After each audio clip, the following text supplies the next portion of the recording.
नमस्ते मिथिक परिवार। स्वागत है आपका मिथिक वाइब की दुनिया में, जहां कहानियां सिर्फ सुनाई नहीं जाती बल्कि जी जाती हैं। तैयार हो जाओ एक ऐसे सफर के लिए जहां हंसी, ड्रामा, इमोशन और तड़का सब एक साथ फूटेगा। लाइक, शेयर और सब्सक्राइब जरूर कर लेना, क्योंकि यहां हर एपिसोड है फुल धमाका, फुल मस्ती। Disclaimer time. भाई लोग, ये कहानी मजे और मनोरंजन के लिए है, तो अगर सुनकर तुम्हें लगे कि तुम भी किसी फिल्म के हीरो हो तो गली में भागते हुए अपने पड़ोसी को विलेन मत समझ लेना। यहाँ के सारे कैरेक्टर्स, ड्रामा और ट्विस्ट हमारी थोड़ी सी पागल लेकिन प्यारी कल्पना के नतीजे हैं। अगर ये किसी असली जिंदगी के राजा, रईस या रोमांटिक बंदे से मिलते जुलते हैं तो समझ लो बस किस्मत का तड़का है। इस कहानी में मिलेगा पैसों की चमक, प्यार का पंच और धोखे ट्विस्ट का मसालेदार तड़का। लेकिन ध्यान रखना, ये सब कमजोर दिल वालों के लिए नहीं है। अगर तुम्हें एक्स की याद आते ही आंसू टपक पड़ते हैं तो पानी का ग्लास पास में रख लेना। और हाँ, अगर सुनते सुनते अचानक तुम्हें लगे कि चलो पुरानी गर्लफ्रेंड को माफी मांग लूं, तो भाई वो तुम्हारा पर्सनल मिशन है, हमारा नहीं। तो तैयार रहो, क्योंकि अब शुरू होने वाला है मिथिक वाइब का सबसे धमाकेदार, मजेदार और जज्बाती सफर, जहां हर ट्विस्ट तुम्हारे दिल की धड़कन बढ़ा देगा। चलो शुरू करते हैं कहानी। Let's vibe with mythic. अध्याय 411 चादरें बदलना। रणवीर सिंघानिया ने ठंडी सांस ली, अपना हाथ हिलाया और अपने दिव्य कौशल वापस ले लिए। बाहर निकलो, हाँ मैं जा रहा हूँ, मैं जा रहा हूँ। आचार्य विमल बेढंगे तरीके से जमीन से उठा घबराकर और जल्दबाजी में बाहर की ओर भागा। बैठक कक्ष में थोड़ी देर के लिए सन्नाटा छा गया, क्योंकि त्यागी परिवार के उच्चस्तरीय सदस्य रणवीर सिंघानिया को सदमे और बेचैनी दोनों के साथ देख रहे थे। उनके भाव कुछ गंभीर थे। श्रेयांशिका ने मुखिया सूर्यदेव त्यागी को गर्व से भरे चेहरे के साथ देखा और सिर उठाकर कहा, पिताजी अब क्या आपको मेरी बात पर विश्वास है? मुखिया सूर्यदेव त्यागी ने बस उसे एक नज़र देखा और नहीं बोला। फिर उसने जल्दबाजी में रणवीर सिंघानिया की ओर हाथ जोड़े पश्चाताप से भरा हुआ और कहा, आचार्य मैं क्षमा प्रार्थी हूँ, मैंने अपनी अज्ञानता के कारण आपको गलत समझा, कृपया मुझे माफ कर दे। रणवीर सिंघानिया ने अपना हाथ हिलाया और कहा, कोई बात नहीं, मैं यहाँ आपके परिवार की नाग आत्मा मणि के लिए आया हूँ, क्या मैं उसे पहले देख सकता हूँ? मुखिया सूर्यदेव त्यागी ने जल्दबाजी में कहा, बेशक बेशक, मैं आचार्य के लिए उसे तुरंत ले आऊँगा। उसके बाद वह बैठक कक्ष से चला गया। थोड़ी देर में मुखिया सूर्यदेव त्यागी एक जरदोजी पेटी के साथ लौटा। रणवीर सिंघानिया के पास गया, पेटी खोली और उसे सौंप दिया। आचार्य, ये त्यागी परिवार की पैतृक नाग आत्मा मणि है, कृपया देखें। रणवीर सिंघानिया की नज़र पेटी में रखे मुट्ठी भर जैद के टुकड़े पर पड़ी, जिससे प्रकाश के कण निकल रहे थे। उसकी आंखें तुरंत चमक उठीं। उसने नाग आत्मा मणि उठाई, उसकी अच्छी तरह जांच की और महसूस किया कि इसमें ब्रह्मांड की अत्यंत शुद्ध शक्ति समाहित थी। ये नाग आत्मा मणि गुणवत्ता में मेरी अपेक्षा से एक स्तर ऊपर है। इसे साधना केंद्र के रूप में उपयोग करके न केवल पंचतत्व ऊर्जा साधना बनाई जा सकती है, बल्कि एक अधिक जटिल समग्र महासाधना भी। रणवीर सिंघानिया ने अपने चेहरे पर आश्चर्य के साथ मन ही मन बड़बड़ाया। मुखिया सूर्यदेव त्यागी की आंखें इधर उधर घूम रही थीं। उसने दांत पीसे और फिर कहा, आचार्य, यदि आपको हमारे त्यागी परिवार की यह नाग आत्मा मणि पसंद है तो इसे बेझिझक ले लें, मेरे पहले के अनादर के मुआवजे के रूप में। रणवीर सिंघानिया की दुर्जय शक्ति के साथ वह बलपूर्वक नाग आत्मा मणि ले सकता था। मुखिया सूर्यदेव त्यागी को कोई सम्मान दिखाए बिना, इसलिए मुखिया सूर्यदेव त्यागी के लिए बेहतर था कि वह इसे रणवीर सिंघानिया के एहसान के तौर पर स्वेच्छा से दे। रणवीर सिंघानिया हल्के से मुस्कुराया, फिर दिव्य सृष्टि रत्न से एक दिव्य रत्न बोतल निकाली और एक अमृत बाहर निकाला। मुखिया त्यागी को औपचारिक होने की आवश्यकता नहीं है, ये नाग आत्मा मणि मेरे लिए बहुत उपयोगी है, इसलिए मैं संकोच नहीं करूंगा और इसे स्वीकार करूंगा, लेकिन मैं आपको नुकसान नहीं होने दूंगा। मैंने आपकी बेटी से सुना है कि आप कई वर्षों से महागुरु पद पर बिना सफलता के अटके हुए हैं, ये सिद्धिवर्धक गोली आपकी मदद कर सकती है। मुखिया सूर्यदेव त्यागी की आंखों में उत्साह की चिंगारी भड़क उठी। रणवीर सिंघानिया की भयावह शक्ति के साथ उसके द्वारा प्रदान किया गया अमृत निश्चित रूप से असाधारण था और मुखिया सूर्यदेव त्यागी इस लंबे समय से प्रतीक्षित अवसर को छोड़ना नहीं चाहता था। इस प्रकार उसने कोई संकोच नहीं किया, सिद्धि वर्धक गोली ली और रणवीर सिंघानिया को गहरा प्रणाम किया। तो मैं आचार्य का धन्यवाद करता हूँ, रणवीर सिंघानिया ने कहा, यह अमृत अभी ले लो, अगर तुम फिर भी सफलता प्राप्त नहीं कर पाते हो तो मैं तुम्हारे लिए अन्य समाधान सोचूंगा। मुखिया सूर्यदेव त्यागी ने गंभीरता से सिर हिलाया, फिर सावधानी से सिद्धिवर्धक गोली अपने मुंह में रखी। अमृत मुंह में जाते ही पिघल गया, उसके अंगों और हड्डियों में प्रवाहित हो गया। बस एक पल में उसने महसूस किया कि वह बाधा जो कई वर्षों से टस से मस नहीं हुई थी, वह काफी ढीली पड़ने लगी। उसने मन ही मन रणवीर सिंघानिया के अमृत की शक्ति पर आश्चर्य किया, फिर जल्दी से पद्मासन में जमीन पर बैठ गया ताकि सफलता प्राप्त करने का प्रयास कर सके। रणवीर सिंघानिया ने अपना सिर घुमाया और त्यागी परिवार के लोगों की ओर देखा। वह अब सफलता प्राप्त करने का प्रयास कर रहा है, सभी को बिखर जाना चाहिए ताकि उसे परेशान न करें। त्यागी परिवार के सभी लोगों ने ईमानदारी से सिर हिलाया, फिर सावधानी से बैठक कक्ष से चले गए। उनके लिए परिवार में रूपांतरण स्तर का एक महागुरु होना निस्संदेह एक महान सौभाग्य था, इसलिए वे रणवीर सिंघानिया के प्रति बहुत आभारी थे। श्रेयांशिका ने रणवीर सिंघानिया और आर्या सिंह की ओर देखा, कहते हुए, आचार्य अभ्युदय, देर हो रही है, मेरे यहाँ आराम क्यों नहीं करते? मैं आपके लिए एक कमरा व्यवस्थित कर दूंगी। रणवीर सिंघानिया ने सिर हिलाया, ठीक रहेगा। जल्द ही श्रेयांशिका रणवीर सिंघानिया और आर्या सिंह को एक साफ कमरे में ले गई और चतुराई से उन्हें अकेला छोड़ दिया, उन्हें परेशान न करने की इच्छा से। रणवीर सिंघानिया मुस्कुराया और आर्या सिंह की ओर देखा, कहते हुए, भूतप्रेत संप्रदाय का सफाया हो गया है और अब हमने नाग आत्मा मणि का एक टुकड़ा भी प्राप्त कर लिया है। अंतिम साधना को परिष्कृत करने के बाद क्या हमें इंद्रप्रस्थ वापस नहीं जाना चाहिए? आर्या सिंह ने रणवीर सिंघानिया की ओर चंचल भाव से देखा, मैंने अभी तक पर्याप्त आनंद नहीं लिया है, वापस क्यों भागे? वह बचपन से दूसरों की व्यवस्थाओं के भीतर रही थी और उसने कभी वह आज़ादी महसूस नहीं की थी जो वह अब महसूस कर रही थी। स्वाभाविक रूप से वह इस लापरवाह जीवन को जारी रखना चाहती थी। इसके अलावा उसे रणवीर सिंघानिया के साथ रहने का एहसास बहुत पसंद था। किसी कारणवश उसे हमेशा लगता था कि उसके साथ खुशी के पल किसी भी क्षण समाप्त हो सकते हैं यदि वे सावधान न रहें, इसलिए वह स्वाभाविक रूप से उसके साथ ज्यादा समय बिताना चाहती थी। आर्या सिंह को ऐसा कहते सुनकर रणवीर सिंघानिया पास आया, उसे अपनी बाहों में लपेट लिया और उसके कान में गर्म सांस के साथ फुसफुसाया, मेरे साथ क्या हर जगह एक खेल का मैदान नहीं है? आर्या सिंह का चेहरा तुरंत लाल हो गया, लेकिन इस बार वह बिल्कुल भी संकोची नहीं थी। वह मुड़ी सीधे रणवीर सिंघानिया की ओर देखा, उसे बिस्तर पर धकेल दिया और एक शरारती मुस्कान के साथ कहा, मैं तुम्हारे साथ दुनिया घूमना चाहती हूँ, 5 झीलों और 4 समुद्रों को पार करना, 3 पर्वतों और 4 नदियों का भ्रमण करना, अद्भुत नज़ारे देखना। और हाँ, रणवीर सिंघानिया को उम्मीद नहीं थी कि आर्या सिंह इतनी मुखर होगी और उसने पूछा, हाँ क्या? आर्या सिंह ने एक शर्मीली मुस्कान दी, कुछ नहीं कहा, लेकिन सीधे उसके करीब आ गई। रात में मुखिया सूर्यदेव त्यागी ने रणवीर सिंघानिया और आर्या सिंह की मेज़बानी के लिए एक शानदार रात्रिभोज तैयार करवाया।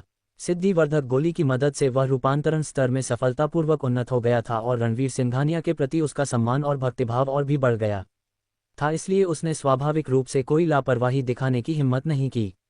भोजन के दौरान श्रेयांशिका ने देखा कि आर्या सिंह के चेहरे पर गुलाबी चमकीला रंग पहले से ज्यादा कांतिपूर्ण दिख रहा था और उसे थोड़ी जिज्ञासा हुई। उसी पल रणवीर सिंघानिया ने 2 बार खांसा और श्रेयांशिका से कहा, हमसे गलती से हमारे कमरे की चादरें गीली हो गई तो क्या आप रात के खाने के बाद हमारे लिए एक और सेट तैयार करवा सकती हैं? श्रेयांशिका ने सिर हिलाया, मैं तुरंत किसी से उन्हें बदलवा दूंगी।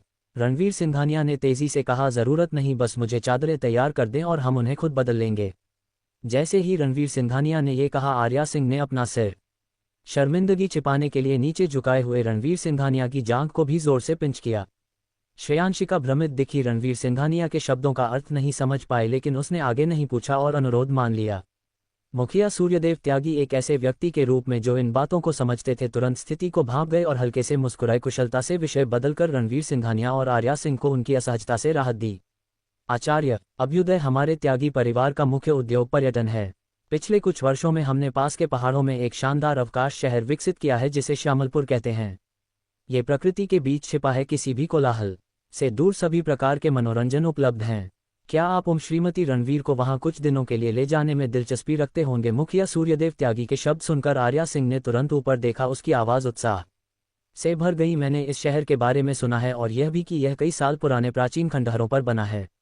मैंने सुना है कि वहां समय समय पर सभी प्रकार की असाधारण और अजीब घटनाएं घटित होती रहती हैं। क्या ये सच है? मुखिया सूर्यदेव त्यागी के चेहरे पर तुरंत शर्मिंदगी का भाव आ गया, क्योंकि उसने असहजता से आर्या सिंह से कहा, जब हमने पहली बार उस जगह की खुदाई की थी तो हमने वास्तव में कुछ प्राचीन कलाकृतियां खोजी थीं और यहाँ तक कि विशेषज्ञों को भी उनकी जांच के लिए बुलाया था। हालांकि वे ये निर्धारित नहीं कर पाए कि वे कलाकृतियां किस युग की थीं। उन्होंने केवल यह उल्लेख किया कि वहां कुछ प्राचीन खंडहर मौजूद होने की बहुत संभावना है, लेकिन चूंकि इतना समय बीत चुका है, केवल कुछ कलाकृतियां ही बची हैं। बाद में पुरातत्व विभाग के लोग कलाकृतियां ले गए। मैंने इस अवसर का उपयोग श्यामलपुर को बढ़ावा देने के लिए किया। जहां तक उन तथाकथित असाधारण और चमत्कारी घटनाओं की बात है, तो वास्तव में मैंने लोगों को आकर्षित करने के लिए उन्हें गढ़ लिया था। उन्हें गंभीरता से नहीं लिया जाना चाहिए। ये सुनकर आर्या सिंह स्पष्ट रूप से निराश महसूस कर रही थी। उसने सोचा था कि वह वास्तव में कुछ चमत्कारी घटनाएं देख पाएगी। मुखिया सूर्यदेव त्यागी ने तेजी से जोड़ा, हालांकि कई वर्षों के विकास के बाद श्यामलपुर पहले से ही एक बहुत ही परिपक्व शानदार रिजॉर्ट बन गया है। वास्तव में इसके अंदर कई मज़ेदार चीज़ें हैं और आप एक स्वर्गीय शांतिपूर्ण स्थान जैसा अनुभव भी कर सकते हैं। रणवीर सिंघानिया मुस्कुराया और कहा, चूंकि ऐसा है तो कृपया हमारे लिए इसकी व्यवस्था कर दें। मुखिया त्यागी चूंकि आर्या सिंह को लग रहा था कि उसने अभी तक पर्याप्त आनंद नहीं लिया है तो उसे स्वाभाविक रूप से उसे और अधिक बाहर ले जाना था। आर्या सिंह ने भी सिर हिलाया। भले ही वह कोई चमत्कारी स्थल नहीं देख पाती फिर भी आराम करना और आनंद लेना अच्छा होगा। श्रेयांशिका किनारे खड़ी तेजी से कहा, मैं गाइड बन सकती हूँ। रणवीर सिंघानिया ने सिर हिलाया और कहा, जरूरत नहीं, हम दोनों खुद ही जाएंगे। श्रेयांशिका का चेहरा तुरंत उतर गया। ऐसा महसूस हो रहा था जैसे उसे अस्वीकार कर दिया गया हो। हालांकि इस पर विचार करते हुए अगर वह उनके साथ जाती तो क्या वह बस तीसरा पहिया नहीं होती। शायद आचार्य रणवीर उसे इसलिए अस्वीकार कर रहा था क्योंकि वह रास्ते में आती, इसलिए उसने यह विचार छोड़ दिया। ये देखकर मुखिया सूर्यदेव त्यागी ने मुस्कुराया और श्रेयांशिका से कहा, आचार्य रणवीर और श्रीमती रणवीर के एक साथ समय को क्यों परेशान करना, तुम्हें बस घर पर रहना चाहिए और शिष्टाचार से पेश आना चाहिए। फिर उसने अपने कपड़ों से सोने की किनारी वाले खूबसूरती से बनाए गए आकर्षक 2 टिकट निकाले और रणवीर सिंघानिया को सौंपते हुए कहा, आचार्य अभ्युदय श्यामलपुर के विशेष टिकट हैं जो आपको शहर में उच्चतम स्तर का आतिथ्य प्रदान करते हैं। श्यामलपुर शानदार पर्यटन पर केंद्रित है, इसलिए धनवान लोगों को यह महसूस कराने के लिए कि उन्हें अपने पैसे का सही मूल्य मिल रहा है, टिकटों को 5 स्तरों में विभाजित किया गया था। रजत टिकट, स्वर्ण टिकट, प्लेटिनम टिकट, हीरा टिकट और सबसे ऊपर विशेष टिकट। रजत टिकट सबसे सस्ता है, फिर भी श्यामलपुर में बुनियादी सेवाओं और सबसे प्राथमिक अनुभव के लिए भी 10,000 रुपये लगते हैं प्रत्येक। अगले स्तर के लिए कीमत 50,000 रुपये बढ़ जाती है और विशेष टिकट के लिए तो एक के ही 3 लाख रुपये लगते हैं। आम लोगों के लिए ऐसी कीमतें पहले से ही बहुत ज्यादा हैं। आखिर 3 लाख रुपये कुछ लोगों के लिए घर का डाउन पेमेंट हो सकते हैं, लेकिन धनवानों के लिए 3 लाख और 300 रुपये में ज्यादा फर्क नहीं होता। इसलिए श्यामलपुर जाने वाले लोग आमतौर पर बहुत धनी व्यक्ति होते हैं। बेशक ज्यादातर लोग केवल स्वर्ण या प्लेटिनम टिकट खरीदते हैं, बहुत कम लोग ही विशेष टिकट का चुनाव करते हैं। रणवीर सिंघानिया ने बिना किसी झिझक के दोनों टिकट ले लिए। मैं श्यामलपुर के प्रभारी व्यक्ति को सूचित कर दूंगा कि वह हर समय आपकी सेवा में रहे। यदि कोई समस्या आती है तो आप सीधे वहां के प्रभारी से संपर्क कर सकते हैं, मुखिया सूर्यदेव त्यागी ने मुस्कुराते हुए कहा और रणवीर सिंघानिया को एक विजिटिंग कार्ड दिया। रणवीर सिंघानिया ने कार्ड लेने के बाद कहा, तो मुखिया सूर्यदेव त्यागी जी, आपका बहुत बहुत धन्यवाद। मुखिया सूर्यदेव त्यागी ने मुस्कुराते हुए जवाब दिया, धन्यवाद की कोई जरूरत नहीं अमर आचार्य अभ्युदय। आपके लिए श्रीमती रणवीर को श्यामलपुर घुमाने लाना वास्तव में एक सम्मान की बात है। मैं इससे ज्यादा खुश नहीं हो सकता। आर्या सिंह मुखिया सूर्यदेव त्यागी को खुद को रणवीर सिंघानिया की पत्नी कहते सुनकर काफी खुश हुई। उन्होंने रणवीर सिंघानिया की ओर मुस्कुराते हुए कहा, आज से कृपया मुझे श्रीमती रणवीर कहकर बुलाना। सुना तुमने? रणवीर सिंघानिया ने अपनी आंखें घुमाकर देखा, वह तो दूसरे लोग तुम्हें बुलाएंगे, मुझे तो तुम्हें अपनी पत्नी बुलाना चाहिए। आर्या सिंह शर्मा गईं और उन्होंने उस पर ध्यान देना बंद कर दिया। आधी रात को आर्या सिंह गहरी नींद में थी जब अचानक उन्हें घबराहट महसूस हुई जिसने उन्हें तुरंत जगा दिया। उन्हें स्पष्ट रूप से लगा जैसे कोई गहरी और रहस्यमय चीज उन्हें निशाना बना रही है, लेकिन वह भावना जितनी तेजी से आई थी उतनी ही तेजी से गायब भी हो गई। भ्रमित होकर वह फिर से नींद में चली गईं क्योंकि उन्हें फिर से उनींदापन महसूस होने लगा बिना ज्यादा सोचे। अगली सुबह रणवीर सिंघानिया और आर्या सिंह ने त्यागी परिवार को ज्यादा परेशान नहीं किया। उठने के बाद वे रत्नागिरी शहर में श्यामलपुर के पर्यटक सेवा केंद्र के लिए एक टैक्सी ली। चूंकि श्यामलपुर पहाड़ों की गहराई में दुनिया से कटा हुआ था, वहां पहुंचना आसान नहीं था, इसलिए त्यागी परिवार ने रत्नागिरी से श्यामलपुर तक एक विशेष रेल सेवा बनाने के लिए एक बड़ी रकम खर्च की थी। इसलिए श्यामलपुर के टिकट खरीदने वाले पर्यटकों को पहले पर्यटक सेवा केंद्र पर जाना पड़ता था ताकि वे विशेष रेल में एक साथ चढ़ सकें। ये श्यामलपुर पर्यटन अनुभव की एक खासियत भी थी। जैसे ही रेल पहाड़ों के बीच चलती थी, यात्री कई ऐसे सुंदर नज़ारों का आनंद ले सकते थे जो सामान्य पर्यटक स्थलों पर नहीं दिखते थे। जब रणवीर सिंघानिया और आर्या सिंह पर्यटक सेवा केंद्र पहुंचे तो उन्होंने देखा कि टिकट जांच क्षेत्र में पहले से ही कई लोग कतार में लगे हुए थे। लगता था कि भारत में धनी लोगों की कोई कमी नहीं थी। यात्रियों को अपने खरीदे गए टिकटों का मूल्य महसूस कराने के लिए त्यागी परिवार ने विशेष रेल को 5 अलग अलग डिब्बों में विभाजित किया था, जिनमें से प्रत्येक अलग अलग स्तर की सेवाएं प्रदान करता था। हालांकि चाहे किसी भी श्रेणी का टिकट हो, प्रतीक्षा मंच में प्रवेश करने से पहले सभी को अपने टिकटों की जांच करानी पड़ती थी। फिर रेल में चढ़ने के लिए फिर से कतार में लगना पड़ता था। रणवीर सिंघानिया और आर्या सिंह कतार के पीछे लग गए। आर्या सिंह का चेहरा उत्साह से चमक रहा था। वे कहते हैं कि श्यामलपुर एक स्वर्गीय शांतिपूर्ण स्थान जैसा है, बाहरी दुनिया से कटा हुआ। अब मैं आखिरकार दुनियावी संघर्षों से दूर होने का अनुभव कर सकती हूँ। रणवीर सिंघानिया मुस्कुराए और सिर हिलाया। उसी पल उनके पीछे से एक आश्चर्यचकित आवाज आई, रणवीर सिंघानिया मुड़े और देखा कि उनके पीछे एक पुरुष और एक महिला खड़े थे। वे अपनी 30 की उम्र के आसपास थे। पुरुष लंबा और बलशाली, महिला उत्तेजक और आकर्षक।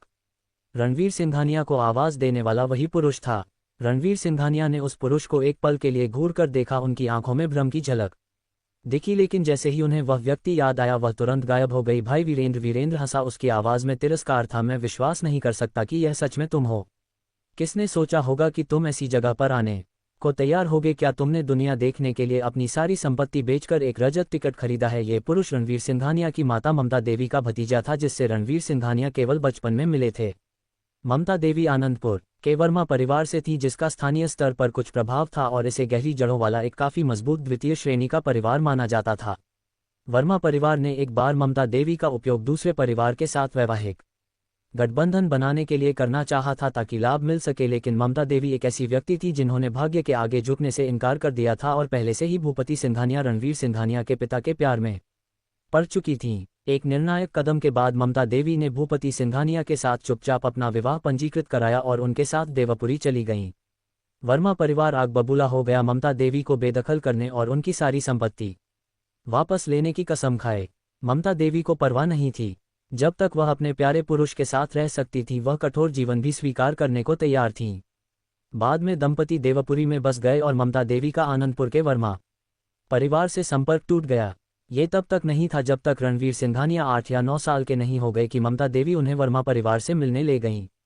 हालांकि उनकी वापसी पर उन्हें वर्मा परिवार से गर्मजोशी भरा स्वागत नहीं मिला और उन्हें देहाती लोग कहकर तिरस्कार किया गया।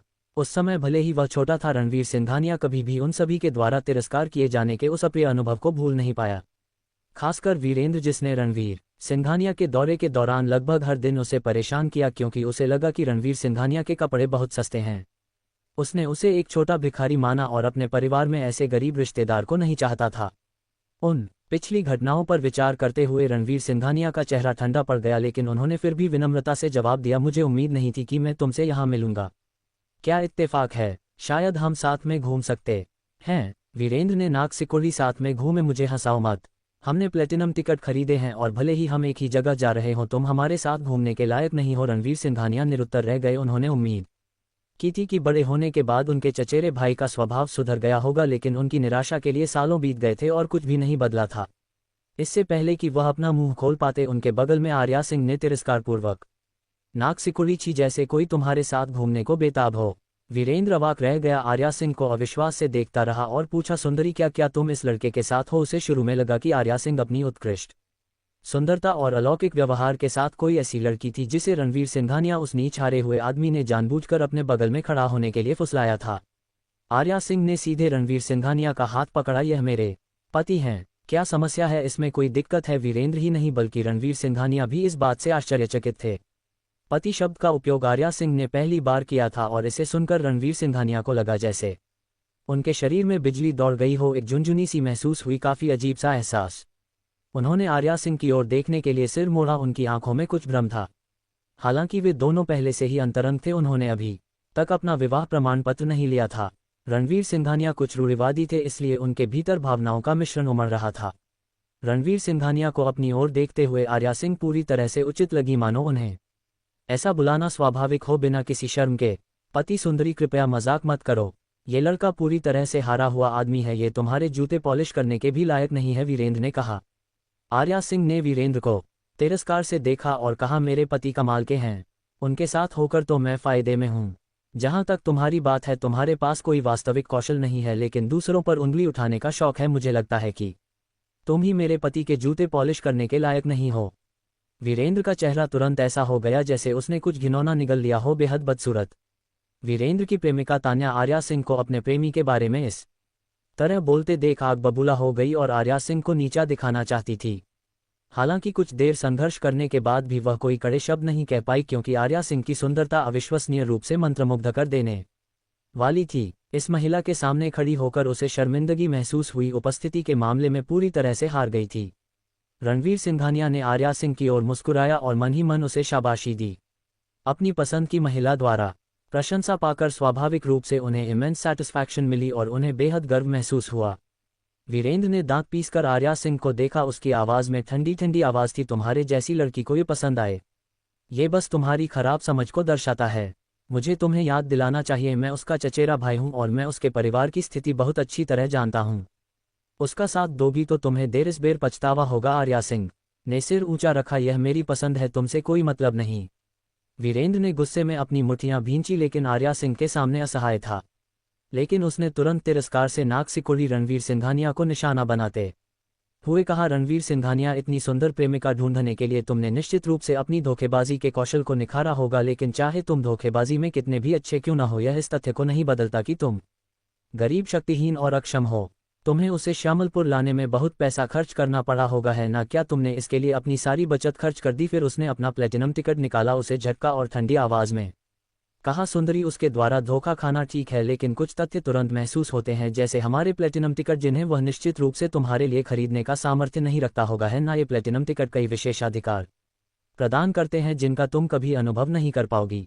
उसके साथ तुम्हारी सैर भी सबसे सस्ते विकल्पों तक सीमित है। वास्तव में दयनीय। तान्या टिकटों का जिक्र सुनकर आत्मविश्वास से भर गई। उसने सिर उठाकर आर्या सिंह को देखा और कहा, बिल्कुल, हमारे प्लेटिनम टिकट 1,10,000 रुपये के हैं और उनमें कई प्रीमियम सेवाएं शामिल हैं। तुम गरीब लोग अपने जीवन में कभी उनका आनंद नहीं ले पाओगे। आर्या सिंह ने उन्हें ऐसे देखा जैसे वे मूर्ख हों। मन ही मन सोच रही थीं कि 1,00,000 रुपये के टिकट का दिखावा करने में क्या महानता है। वास्तव में निरुत्तर थीं। तभी रणवीर सिंघानिया और आर्या सिंह की टिकट जांच की बारी आई। कर्मचारी ने विनम्रता से कहा, कृपया अपने टिकट प्रस्तुत करें, हम आपको आपके टिकटों के आधार पर प्रतीक्षा क्षेत्र में निर्देशित करेंगे। उनके पीछे खड़े वीरेंद्र ने ताना मारा, देखने की कोई जरूरत नहीं, उनके निश्चित रूप से सबसे सस्ते रजत टिकट है, बस उन्हें वहां इंतजार करने के लिए कह दो। तान्या ने मुस्कुराते हुए कहा, प्रिय, बकवास मत करो, क्या होगा अगर उनके पास कोई टिकट ही न हो और वे बस देखने आए हों? वीरेंद्र जोर से हंसा, सच है, लगता है मैंने उनके बारे में बहुत ऊंचा सोचा था। रणवीर सिंघानिया के चेहरे पर वही भाव था जो कोई किसी मूर्ख को देता है, आर्या सिंह के चेहरे जैसा ही। और फिर उन्होंने अपने 2 विशेष टिकट निकाले। टिकट हल्के सुनहरे किनारों से सजे हुए धूप में शानदार ढंग से चमक रहे थे। टिकट देखकर कर्मचारी की आंखें चौड़ी हो गईं और फिर वे सीधे खड़े हो गए। रणवीर सिंघानिया और आर्या सिंह को सम्मानपूर्वक झुककर कहा, आप दोनों हमारे विशेष मेहमान हैं। आप हमारे रमणीय क्षेत्र में उच्चतम स्तर की सेवा का आनंद लेंगे। आपको इंतजार करने की जरूरत नहीं है, मैं आपको सीधे श्यामलपुर जाने वाली रेल में ले चलूंगा। डिब्बे में पेय और नाश्ता पहले से ही आपके लिए तैयार है और आप रेल के प्रस्थान का इंतजार करते हुए उनका आनंद ले सकते हैं। बोलने के बाद कर्मचारी ने रणवीर सिंघानिया और आर्या सिंह की ओर आमंत्रित भाव से इशारा किया और एक अन्य कर्मचारी अपना कार्यभार संभालने के लिए आ गया। पीछे कतार में इंतजार कर रहे लोगों ने ये दृश्य देखा। उनके चेहरे तीव्र ईर्ष्या से भरे हुए थे। उनके पास वास्तव में विशेष टिकट हैं। उन टिकटों में से एक 3 लाख रुपये का है और मैंने सुना है कि उनकी संख्या सीमित है। भले ही आपके पास पैसे हों, आप शायद एक भी नहीं खरीद पाएंगे। ये दोनों ही असली धनवान हैं। मुझे बहुत ईर्ष्या हो रही है। मौसम अभी इतना गर्म है, काश मैं सीधे रेल में जाकर एयर कंडीशनिंग का आनंद ले पाता। धत तेरे कि मैं जानता था कि उस औसत दिखने वाले लड़के की इतनी खूबसूरत प्रेमिका होना संभव नहीं था। पता चला कि वह एक धनी उद्योगपति है। ये धनी लोग वीरेंद्र और तान्या के चेहरों पर आत्मसंतुष्ट भाव रणवीर सिंघानिया द्वारा निकाले गए सुनहरे टिकटों के कारण अचानक थम गए। वे दोनों कर्मचारी के अत्यधिक विनम्र व्यवहार को खाली आंखों से घूरते रहे। उन्हें अवास्तविकता का एहसास हो रहा था। उन्होंने विशेष टिकट खरीदे, ये कैसे संभव है? रणवीर सिंघानिया एक देहाती जो गांव से आया है, ऐसे महंगे टिकटों का खर्च कैसे उठा सकता है? वीरेंद्र ने खुद से बड़बड़ाया। तान्या का चेहरा ईर्ष्या से भरा हुआ था क्योंकि उसने गुस्से से पैर पटका और वीरेंद्र से कहा, प्रिय, मुझे भी अभी रेल में जाना है। वीरेंद्र ने तान्या की ओर देखा, मन ही मन सोच रहा था कि तुम मजाक कर रही होगी। एक विशेष टिकट 3 लाख रुपये का है। मैंने तुम्हें प्लेटिनम टिकट खरीदकर पहले ही बहुत पैसा उड़ा दिया है। रणवीर सिंघानिया ने वीरेंद्र और तान्या की ओर देखकर मुस्कुराया, फिर आकाश में सूर्य की ओर देखा और कहा, असल में हम सोच रहे थे कि अगर तुम हमारे साथ घूमने आना चाहते हो तो हम तुम्हें अभी अपने साथ ले जा सकते थे, लेकिन चूंकि तुम इच्छुक नहीं हो, हम आगे बढ़ते हैं। ये कहने के बाद उन्होंने आर्या सिंह को साथ लिया और कर्मचारी के पीछे पीछे अंदर चले गए। वीरेंद्र और तान्या दांत पीसते और छाती पीटते रह गए। वह विशेष टिकट कैसे खरीद सकता था? उसका परिवार देवापुरी की उस घटिया सी जगह में मुश्किल से गुजारा कर पाता है। उसे ऐसे महंगे टिकट खरीदने के लिए पैसे कहाँ से मिले? वीरेंद्र की भौहें गहरी सिकुड़ी हुई थीं, मानो उसे दुनिया का कोई अनसुलझा रहस्य मिल गया हो। इस लड़के ने पिछले 2 सालों में खूब तरक्की कर ली है। क्या तुम्हें लगता है कि केवल तुम्हें ही उससे बेहतर करने की अनुमति है और उसे नहीं? पीछे से असहमति की आवाज आई। रणवीर सिंघानिया ने अभी अभी अपना विशेष टिकट दिखाया था, जिससे काफी ध्यान आकर्षित हुआ और कई लोगों ने रणवीर सिंघानिया और वीरेंद्र के बीच का झगड़ा देखा। वीरेंद्र ने मुड़कर पीछे देखा और गाली दी, तुम्हें क्या लेना देना है? अभी किसने चिल्लाया था? हिम्मत है तो सामने आओ। एक बलशाली भीमकाय व्यक्ति काले बनियान में खड़ा हुआ, वीरेंद्र से भी बहुत ऊंचा, जो केवल उस भीमकाय व्यक्ति के सीने तक ही पहुंचता था। उस भीमकाय व्यक्ति ने वीरेंद्र को नीचे देखा, अपनी मांसपेशियों को ताना और ठंडी आवाज में कहा, मैंने चिल्लाया था, क्या करोगे? वीरेंद्र का चेहरा कड़ा हो गया और काफी देर बाद वह मुश्किल से एक मुस्कान निकाल पाया। विनम्रता से बोला, भाई साहब, मुझे लगता है कि आपने जो कहा वह बिल्कुल सही है। उस भीमकाय व्यक्ति ने फिर वीरेंद्र के साथ इस मामले को आगे नहीं बढ़ाया और कतार में अपनी जगह पर वापस चला गया। उस भीमकाय व्यक्ति के फिर से परेशान करने के डर से वीरेंद्र ने जल्दी से तान्या को टिकट जांच बिंदु की ओर खींचा और उनके टिकटों की जांच होने के बाद वे प्रतीक्षा क्षेत्र की ओर दौड़ पड़े। वह धत तेरे की रणवीर सिंघानिया, मैंने तो केवल प्लेटिनम टिकट खरीदा और वह विशेष टिकट का सामर्थ्य रखता है। वीरेंद्र ने धीमी आवाज में बड़बड़ाया, असहाय गुस्से की भावना से अभिभूत था। इस बिंदु पर उसके बगल में तान्या ने कहा, असल में यह जरूरी नहीं कि उसने खुद टिकट खरीदा हो। वीरेंद्र ने उसकी ओर देखा, तुम्हारा क्या मतलब है? तान्या ने खट्टी आवाज में कहा, क्या तुमने ध्यान नहीं दिया कि उसके बगल वाली चुड़ैल में काफी असाधारण आभा है? ऐसी ही गरिमा केवल बड़े घराने की बेटी में हो सकती है।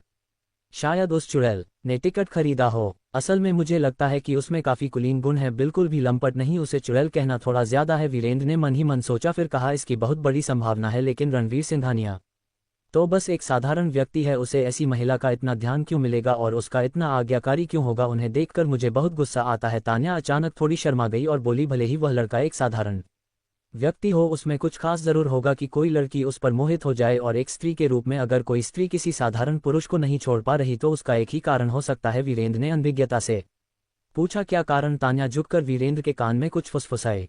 वीरेंद्र की आंखें चौड़ी हो गईं। ये काम करता है, तान्या ने कहा। बेशक, क्या तुम्हें नहीं पता था कि पहली बार के बाद एक स्त्री की जरूरतें बढ़ने लगती हैं? अगर रणवीर सिंघानिया काफी अच्छा है तो यह असंभव नहीं है कि उसे ऐसी महिला द्वारा चुना जाए। वीरेंद्र अचानक मुस्कुराया और कहा, तान्या, तुम भी इसी कारण से मेरे साथ हो, है ना? है। तान्या ने एक अजीब सी हंसी मैं वैसी स्त्री नहीं हूं। वीरेंद्र ने भौहें चढ़ाई। क्या तुम्हें लगता है कि मैं बेकार हूं? तुम बेकार हो, धत तेरे की। मैं तुम्हारे साथ केवल इसलिए हूं क्योंकि तुम मुझ पर पैसा खर्च करने को तैयार हो। तान्या ने मन ही मन जवाब दिया, जल्दी से विषय बदलते हुए, नहीं, इस बारे में बात नहीं करते तो इसका मतलब है कि रणवीर सिंघानिया के पास असल में कोई पैसा नहीं हो सकता। वीरेंद्र का ध्यान फिर से रणवीर सिंघानिया पर चला गया। उसका गुस्सा भड़क उठा। हम्फ, मैं जानता था कि वह हारा हुआ आदमी अचानक से खूब तरक्की नहीं कर सकता था। वह तो बस एक परजीवी मुफ्तखोर है, बस इतना ही। भले ही उसने एक धनी महिला को फंसा लिया हो तो क्या? मेरे श्यामलपुर में प्रबंधन मंडल में दोस्त हैं। जब हम वहां पहुंचेंगे मैं उन दोनों को सबक सिखाऊंगा। प्रथम श्रेणी के डिब्बे के अंदर घुसते ही रणवीर सिंघानिया और आर्या सिंह का स्वागत एक ताजगी भरी ठंडी हवा ने किया। इस डिब्बे का आंतरिक भाग आलीशान था, सामान्य रेल की तरह सीटों की पंक्तियों में व्यवस्थित नहीं, बल्कि एक मिनी बार जैसा था जिसमें एक बारटेंडर, पेस्ट्री शेफ सोफे और शानदार कुर्सियां थीं। पूरे डिब्बे के अंदर का स्थान बहुत विशाल था और विभिन्न मनोरंजन सुविधाओं से सुसज्जित था। हालांकि लंबे डिब्बे में केवल 7 या 8 यात्री ही बिखरे हुए थे, बाकी कर्मचारी खरगोश लड़की की पोशाकों में थे। जैसे ही रणवीर सिंघानिया और आर्या सिंह डिब्बे में चले, उन 7 या 8 लोगों ने अपनी गर्दन घुमाकर उन्हें देखा, लेकिन हर किसी ने बस संक्षेप में देखा और फिर अपनी नजरें हटा ली, सिवाय एक लंबे पुरुष के जो सफेद सूट पहने हुए था, धूप का चश्मा लगाए हुए था और पीछे की ओर कंघी किए हुए बाल थे। आर्या सिंह पर नजर पड़ते ही वह पुरुष नजरें हटा नहीं पाया। विशेष टिकट के साथ आने वाला व्यवहार वास्तव में असाधारण है। मैं ऐसी रेल पहली बार देख रहा हूं, रणवीर सिंघानिया ने अपने चेहरे पर आश्चर्य का भाव लिए कहा। हालांकि उन्हें अब एक अथाह धनी व्यवसाय माना जाता था, ये धन केवल एक आकस्मिक लाभ था जब उन्होंने साधना के मार्ग पर कदम रखा। इसलिए उन्होंने कभी भी धनवानों का आलीशान जीवन अनुभव नहीं किया था। इसलिए रेल के डिब्बे को देखकर जो उनकी धारणा से बहुत अलग था, वह आश्चर्यचकित हुए बिना नहीं रह सके। रणवीर सिंघानिया से ज्यादा दुनिया देखी होने के कारण आर्या सिंह इतनी हैरान नहीं थीं। उन्होंने सुझाव दिया, चलो कुछ पीने के लिए लेते हैं और फिर बैठने के लिए जगह ढूंढते हैं। दोनों ने बार से 2 गिलास वाइन ली और फिर खिड़की के पास एक कॉफी टेबल पर बैठ गए। सफेद सूट में वह पुरुष जो आर्या सिंह पर नजर गड़ाए हुए था ने रणवीर सिंघानिया की अनुभवहीनता देखी और तुरंत उसके दिमाग में कई विचार दौड़ने लगे। एक पल सोचने के बाद वह सीधे रणवीर सिंघानिया और आर्या सिंह की ओर चला। बिना किसी शिष्टाचार के वह सीधे उस कॉफी टेबल पर बैठ गया जहां रणवीर सिंघानिया और आर्या सिंह थे। मुझे अपना परिचय देने दो। मेरा नाम ललित कपूर है और मैं एक चेन जिम कंपनी का मालिक हूं। हमारी फ्रेंचाइजी पूरे देश में फैली हुई है और मुझे कुछ सफलता मिली है। मेरी कुल संपत्ति 50 करोड़ रुपये तक पहुंच गई है। चूंकि हम सभी इस रेल में एक साथ हैं, ये किस्मत है। क्यों न एक दूसरे को जाने। रणवीर सिंघानिया और आर्या सिंह ने एक दूसरे की ओर देखा। बिन बुलाए मेहमान को कुछ हैरान करने वाला पाया, इसलिए उन्होंने केवल सिर हिलाकर उसे स्वीकार किया। ये देखकर कि उनमें से कोई भी ज्यादा बातचीत करने को उत्सुक नहीं था, ललित कपूर बिना विचलित हुए और मुस्कुराते हुए पूछा, मैं जान सकता हूं कि आप दोनों क्या काम करते हैं? यहाँ का टिकट खरीदने का सामर्थ्य रखने का मतलब निश्चित रूप से है कि आप साधारण व्यक्ति नहीं हैं। क्यों न एक संबंध बनाया जाए, ये कभी भी काम आ सकता है। रणवीर सिंघानिया ने मुस्कुराते हुए जवाब दिया, मेरी पत्नी आर्यांशु फॉर्मा की अध्यक्ष हैं, हालांकि मुझे यकीन है कि आपने इसके बारे में कभी नहीं सुना होगा। उन्होंने जानबूझकर आर्या सिंह को मेरी पत्नी कहकर बुलाया, जैसा कि उन्हें पहले संबोधित किया गया था। आर्या सिंह मुस्कुराई, स्पष्ट रूप से प्रसन्न थीं। ललित कपूर का ध्यान आर्यांशु फॉर्मा पर नहीं था। उसने पूछा, क्या आप दोनों विवाहित हैं? रणवीर सिंघानिया ने जवाब दिया, ठीक ऐसा नहीं, हम अभी रिश्ते में हैं, ये बस स्नेह का एक शब्द है। ललित कपूर ने चुपचाप राहत की सांस ली। उसकी नज़र रणवीर सिंघानिया पर टिकी हुई थी जब उसने मुस्कुराते हुए पूछा, सुंदरी महिला आर्यांशु फॉर्मा की अध्यक्ष हैं, उनके प्रेमी होने के लिए आप भी कोई खास व्यक्ति होंगे। मैं पूछ सकता हूं कि आप क्या काम करते हैं भाई? रणवीर सिंघानिया ने बस हल्की सी मुस्कान दी और जवाब दिया, मैं बेरोजगार हूं। ललित कपूर थोड़ा चौंक गए। फिर उन्होंने रणवीर सिंघानिया को कई बार ऊपर से नीचे तक देखा। क्या यह आदमी किसी महिला के पैसों पर जी रहा था? लेकिन उनके हाव भाव से ऐसा नहीं लगता था कि वह कोई अशपस्त आदमी हो सकता है, खासकर ऐसी सुंदर स्त्री के लिए। भाई मजाक मत करो, अगर तुम्हें इतनी शानदार और काबिल गर्लफ्रेंड मिल गई तो भला तुम बेरोजगार कैसे हो सकते हो? ललित कपूर ने संकोच से पूछा। रणवीर सिंघानिया मुस्कुराते हुए बोले, मैं मजाक नहीं कर रहा, मैं थोड़ा आलसी हूं और काम करना पसंद नहीं करता। उनकी बातें झूठी नहीं थीं। चाहे वह आर्यांशु फॉर्मा हो, टांग राजवंश की संपत्ति, आयुर्वेद संप्रदाय या मेघालय निवेश समूह, उन्होंने कभी भी दिल से इन सब में अपनी ऊर्जा नहीं लगाई थी। दूसरों ने उनके लिए ये सब संभाला था। जिस वजह से उन्हें इन सब की परवाह नहीं थी, वह स्वाभाविक रूप से उनका आलस्य ही था। उनकी रोजाना की साधना में ही उनकी ज्यादातर ऊर्जा खर्च हो जाती थी और जब उन्हें थोड़ा फुर्सत का समय मिलता तो वह आराम करना और मन को शांत करना पसंद करते थे। रणवीर सिंघानिया की यह बात सुनकर ललित कपूर को लगभग यकीन हो गया कि रणवीर सिंघानिया एक मुफ्तखोर थे और उनकी आंखों में मुश्किल से दिखने वाला तिरस्कार झलका। एक मुफ्तखोर आदमी इस सुंदरी का दिल जीत सकता है, जबकि मैं इस बंदे से कहीं ज्यादा प्रभावशाली हूं। ऐसी सुंदरी को इसके हाथों से छीनना बिल्कुल भी मुश्किल नहीं होना चाहिए। ललित कपूर के चेहरे पर एक उत्साहित मुस्कान आ गई। आर्या सिंह अद्भुत प्रतिभाशाली और सुंदर थीं। उनकी कोमल त्वचा को देखते ही उन्हें अपना बनाने की एक जबरदस्त इच्छा मन में जाग उठी। अगर वह इस यात्रा पर ऐसी शीर्ष स्तरीय सुंदरी के साथ का अनुभव कर सके तो यह एक बड़ी जीत होगी। ये सुंदरी ज्यादा पुरुषों के साथ नहीं रही होगी, तभी वह इस मुफ्तखोर के झांसे में आ गई। मैं तो अनगिनत महिलाओं के साथ रहा हूं, प्यार का उस्ताद हूं। इस मुफ्तखोर को मात देना बच्चों का खेल होगा। ललित कपूर ने चोरी छिपे मन में सोचा, फिर अपना सारा ध्यान आर्या सिंह पर केंद्रित कर दिया और दुनिया भर की बातें करने लगे। जहां तक रणवीर सिंघानिया का सवाल था, उन्हें साज सज्जा के सामान का हिस्सा माना गया, बस एक मुफ्तखोर जिस पर ध्यान देने लायक भी नहीं था। बेहतर समझ हासिल करने के बाद ललित कपूर आर्या सिंह का दिल जीतने के बारे में सोचने लगे। महिलाओं के बारे में अपने ज्ञान से उन्हें विश्वास था कि जैसे ही आर्या सिंह को यह एहसास होगा कि वह रणवीर सिंघानिया, जो कि मुफ्तखोर है, से कहीं बेहतर है, तो वह स्वाभाविक रूप से उनकी बाहों में आ जाएंगी। उन्होंने रणवीर सिंघानिया पर एक दो नज़र डाली, सोचते हुए कि रणवीर सिंघानिया उनके अपने हट्टे-कट्टे शरीर की तुलना में काफ़ी कमज़ोर दिखते थे, जैसे कि एक दुबला पतला व्यक्ति। इसलिए उन्होंने रणवीर सिंघानिया से मुस्कुराते हुए पूछा, अरे भाई, तुम ठीक नहीं लगते। इत्तेफाक से मेरी एक फिटनेस कंपनी है, कैसा रहेगा अगर मैं तुम्हें कुछ सुझाव दूं? रणवीर सिंघानिया मुस्कुराए और जवाब दिया, मैं काफ़ी अच्छी हालत में हूं। मर्द ही मर्द को जानता है। वह ललित कपूर के इरादों को पहले ही भांप चुके थे और जानते थे कि यह आदमी आर्या सिंह के पीछे पड़ा है। हालांकि उन्होंने उसे बेनकाब नहीं किया, ये देखना चाहते थे कि ललित कपूर किस तरह की चालें चलते हैं। रणवीर सिंघानिया का जवाब सुनकर ललित कपूर मन ही मन खींच उठे। उन्होंने सोचा था कि अगर रणवीर सिंघानिया उनकी बात मान लेते तो वह रणवीर को कम आंकते, जिससे आर्या सिंह को उनसे घृणा हो जाती। लेकिन अब जब रणवीर सिंघानिया ने खुद को अच्छी हालत में बताया तो तुलना करना और भी आसान होगा। तुम्हारा शरीर कितना भी अच्छा क्यों न हो, क्या वह मुझसे बेहतर हो सकता है, जो फिटनेस का दीवाना हूं? मेरी फिटनेस कंपनी फिटनेस के प्रति मेरे जुनून से ही पैदा हुई थी। ललित कपूर के चेहरे पर मुस्कान फैल गई और उन्होंने कहा, भाई, अगर तुम ऐसा कहते हो तो मुझे तुम्हें सबक सिखाना ही पड़ेगा। आखिरकार मैं एक फिटनेस कंपनी चलाता हूं, मैं एक नज़र में बता सकता हूं कि तुम ठीक हो या नहीं। ये कहते हुए उन्होंने अपना सफ़ेद सूट उतारा और फिर अपनी शर्ट भी सिर्फ एक बनियान पहने हुए, जिससे उनकी ठोस मांसपेशियां दिखाई दे रही थीं। उन्होंने गर्व से आर्या सिंह की ओर भी देखा, मन ही मन सोचते हुए कि वह उनके शक्तिशाली शरीर से मंत्रमुग्ध हो जाएंगी। उनका दिल जोरों से धड़कने लगेगा और वह तुरंत उन पर मोहित हो जाएंगी। आर्या सिंह भावहीन रही, मन ही मन सोच रही थी कि कौन इस तरह कपड़े उतारता है, वाकई में कोई शिष्टाचार नहीं है। देखा, इसे कहते हैं एक परिपूर्ण शरीर। केवल लगातार प्रशिक्षण से ही कोई मेरे जैसा शरीर पा सकता है। तुम्हें लगता है कि तुम्हारा शरीर अच्छा है, लेकिन वह सिर्फ एक भ्रम है। एक बार जब हम तुलना करेंगे तो तुम समझ जाओगे। ललित कपूर ने ऐसे अंदाज में कहा जिससे लगा कि वह श्रेष्ठ हैं। रणवीर सिंघानिया मुस्कुराए और जवाब दिया, ऐसा जरूरी नहीं है। कुछ मांसपेशियां सिर्फ दिखावे के लिए बनती हैं और जरूरी नहीं कि उनमें ताकत भी हो। यही तो जवाब मैं चाहता था, ललित कपूर ने खींचते हुए कहा। चूंकि तुम इतने आत्मविश्वासी हो तो क्यों न हम एक छोटी सी प्रतियोगिता करें। चलो पंजा लड़ाते हैं। मैं तुम्हें दिखाऊंगा कि मेरी मांसपेशियां सिर्फ दिखावा हैं या नहीं। रणवीर सिंघानिया ने सिर हिलाया, जरूर इंतजार करते हुए, यूं ही बोर हो रहे हैं, चलो करते हैं।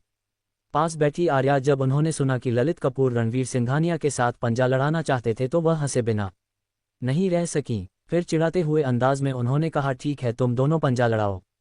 मैं देखना चाहती हूं कि कौन ज्यादा मजबूत है। ललित कपूर ने सोचा कि आर्या उनके शरीर से आकर्षित हुई हैं और उनका आकर्षण देखना चाहती हैं। जोश से भर गए उन्होंने मुस्कुराते हुए कहा, चूंकि तुम तुलना चाहती हो तो मैं पीछे नहीं हटूंगा। बस हारने पर मुझे इज्जत न देने का दोष मत देना। फिर उन्होंने चारों ओर देखा और अपना सिर डिब्बे में बैठे दूसरे लोगों की ओर मोड़ते हुए जोर से चिल्लाए, दोस्तों, हम सब यहाँ इंतजार करते हुए बोर हो रहे हैं। मेरा भाई और मैं थोड़ी मस्ती के लिए पंजा लड़ाने वाले हैं। ये कहने के बाद वह रणवीर सिंघानिया की ओर मुड़े और बोले, चलो भीड़ को निर्णय करने देते हैं ताकि यह निष्पक्ष और न्यायपूर्ण हो। तुम्हें कोई ऐतराज तो नहीं है ना? असल में वह चाहते थे कि रणवीर सिंघानिया सबके सामने खुद को शर्मिंदा करे, जिससे आर्या का तिरस्कार तेज हो जाए। फिर उन्होंने सोचा, थोड़ी चालबाजी से वह सुंदरी को जीत सकते हैं। रणवीर सिंघानिया ने मुस्कुराते हुए सिर हिलाया, मुझे कोई ऐतराज नहीं। डिब्बे में बैठे लोग ये सुनकर कि देखने के लिए कोई रोमांचक चीज है तुरंत चारों ओर जमा हो गए। सबसे धनी लोग भी रोमांच देखने के अपने प्रेम से बच नहीं सकते। उन्होंने ललित कपूर को देखा, फिर अपनी नजरें रणवीर सिंघानिया की ओर मोड़ी। दोनों पुरुषों के शरीर में महत्वपूर्ण अंतर को देखते हुए उनके चेहरे पर आश्चर्य के भाव थे। ये युवक ज्यादा ताकत वाला नहीं लगता। यह एक मांसपेशियों के पुतले के साथ पंजा लड़ाने के बारे में क्यों सोचेगा? युवा हैं, वे कभी हारना नहीं चाहते, जोश से भरे होते हैं, उन्हें लगता है कि वे किसी से कम नहीं। ये सामान्य है। क्या तुमने उसके साथ वाली सुंदरी को नहीं देखा? अगर वह हिम्मत हार जाता तो क्या ये बहुत शर्मिंदगी की बात नहीं होती? लेकिन इस तरह की चुनौती हारना और भी शर्मिंदगी भरा नहीं होगा क्या? और उन दोनों के बीच पंजा लड़ाने में ये स्पष्ट नहीं होना चाहिए कि कौन जीतेगा? हम तुम सही कहते हो। उस बंदे को वाकई में राजी नहीं होना चाहिए था। अब उस सुंदरी के मन में उसकी छवि बहुत गिर जाएगी। ये सुनकर कि हर कोई लगभग निश्चित था कि वह उससे हार जाएंगे, ललित कपूर के चेहरे पर आत्मसंतुष्ट मुस्कान आ गई। वह एक अपेक्षाकृत बड़ी मेज के सामने बैठ गए और रणवीर सिंघानिया की ओर देखकर बोले, आओ। रणवीर सिंघानिया खड़े हुए और उनके सामने बैठ गए। ललित कपूर ने अपनी मांसपेशियों को खींचा जो काफी चमकदार दिख रही थी, फिर अपनी कोहनी मेज पर रखी। मैं तुम्हें दोनों हाथ इस्तेमाल करने दूंगा, कैसा रहेगा? रणवीर सिंघानिया हल्के से मुस्कुराए, जरूरत नहीं, एक उंगली ही मेरे लिए काफी है। ललित कपूर क्षण भर के लिए हक्के बक्के रह गए, फिर उन्होंने चिढ़ाते हुए कहा, मजाक करना बंद करो। मैं जानता हूं कि तुम्हें आत्मविश्वास की कमी हो सकती है, लेकिन तुम्हें इसे इस तरह छुपाने की जरूरत नहीं है। आसपास के लोग हंसे बिना नहीं रह सके जब उन्होंने रणवीर सिंघानिया को ये कहते सुना कि वह ललित कपूर के साथ सिर्फ एक उंगली से पंजा लड़ाएंगे। उन्हें लगा कि वह बस मजाक कर रहे हैं, लेकिन उन्होंने देखा कि रणवीर सिंघानिया ने अपनी कोहनी मेज पर टिका दी और सिर्फ एक उंगली बढ़ाई मुस्कुराते हुए। ललित कपूर ने देखा कि रणवीर सिंघानिया मजाक नहीं कर रहे थे। उन्होंने व्यंग्य किया और उनकी उंगली पकड़कर जबरदस्ती नीचे करने की कोशिश की। मैंने कहा था कि मजाक करना बंद करो। वह अपनी बात बीच में ही रोक गए, क्योंकि उन्होंने जो दृश्य सोचा था कि वह आसानी से रणवीर सिंघानिया की बांह को मेज पर दबा देंगे, वह नहीं हुआ। रणवीर सिंघानिया ने जो उंगली उठाई थी वह जरा भी नहीं हिली, चट्टान की तरह स्थिर थी। ललित कपूर ने उसे जबरदस्ती नीचे करने की कोशिश की, लेकिन जरा भी हिला न सका। आसपास के लोगों के चेहरे, जो शुरू में सोचते थे कि रणवीर सिंघानिया मजाक कर रहे थे, बदलने लगे। उन्होंने अपना ध्यान रणवीर सिंघानिया की उंगली पर केंद्रित कर दिया। एक अधेड़ व्यक्ति जिसे रणवीर सिंघानिया और ललित कपूर के पंजा लड़ाने का विचार थोड़ा उबाऊ लगा था, खुद से बड़बड़ाया, ये दिलचस्प होता जा रहा है। ललित कपूर का चेहरा अचानक मुश्किल से बना रह पाया। शर्मिंदगी कम करने के लिए उन्होंने कहा, मैंने अभी ज्यादा ताकत नहीं लगाई थी, लेकिन चूंकि मैं तुम्हें हरा नहीं पाया, तुम्हारी ताकत काफी ज्यादा होनी चाहिए। अब मैं गंभीर होने वाला हूं और एक उंगली निश्चित रूप से काम नहीं आएगी। क्या तुम मुझसे सिर्फ एक हाथ से प्रतिस्पर्धा नहीं करना चाहते? रणवीर सिंघानिया ने सिर हिलाया, एक उंगली ही काफी है। ललित कपूर को रणवीर सिंघानिया के इस रवैये से चिढ़ हो गई, जिससे उन्हें ऐसा लगा जैसे वह रणवीर सिंघानिया की सिर्फ एक उंगली के लायक हैं। उन्होंने नाक सिकोड़कर रणवीर सिंघानिया की उंगली पकड़ी और कहा, चूंकि तुम इतने आत्मविश्वासी हो तो मुझे पीछे न हटने का दोष मत देना। ये कहने के बाद उन्होंने अपनी मांसपेशियों से सारी ताकत लगाई, गहरी सांस ली और जबरदस्त जोर लगाया। एक शक्तिशाली बल फूट पड़ा और ललित कपूर को लगा कि वह अपनी सारी ताकत लगा रहे हैं जितनी उन्होंने कसरत शुरू करने के बाद कभी लगाई थी। उन्हें विश्वास था कि उस पल उनकी विस्फोटक शक्ति लोहे की छड़ों को भी मोड़ सकती थी। हालांकि रणवीर सिंघानिया का हाथ पूरी तरह से स्थिर रहा, जैसे किसी भी बल से अप्रभावित। ललित कपूर हक्के-बक्के रह गए। उन्हें विश्वास नहीं हुआ कि उनकी सारी ताकत रणवीर सिंघानिया की उंगली को हिला भी नहीं सकी। उन्होंने दांत पीसे और फिर से कोशिश की। उनकी बांह की नसें तन गईं, उनका चेहरा लाल सुर्ख हो गया, फिर भी वह रणवीर सिंघानिया को हिला नहीं पाए।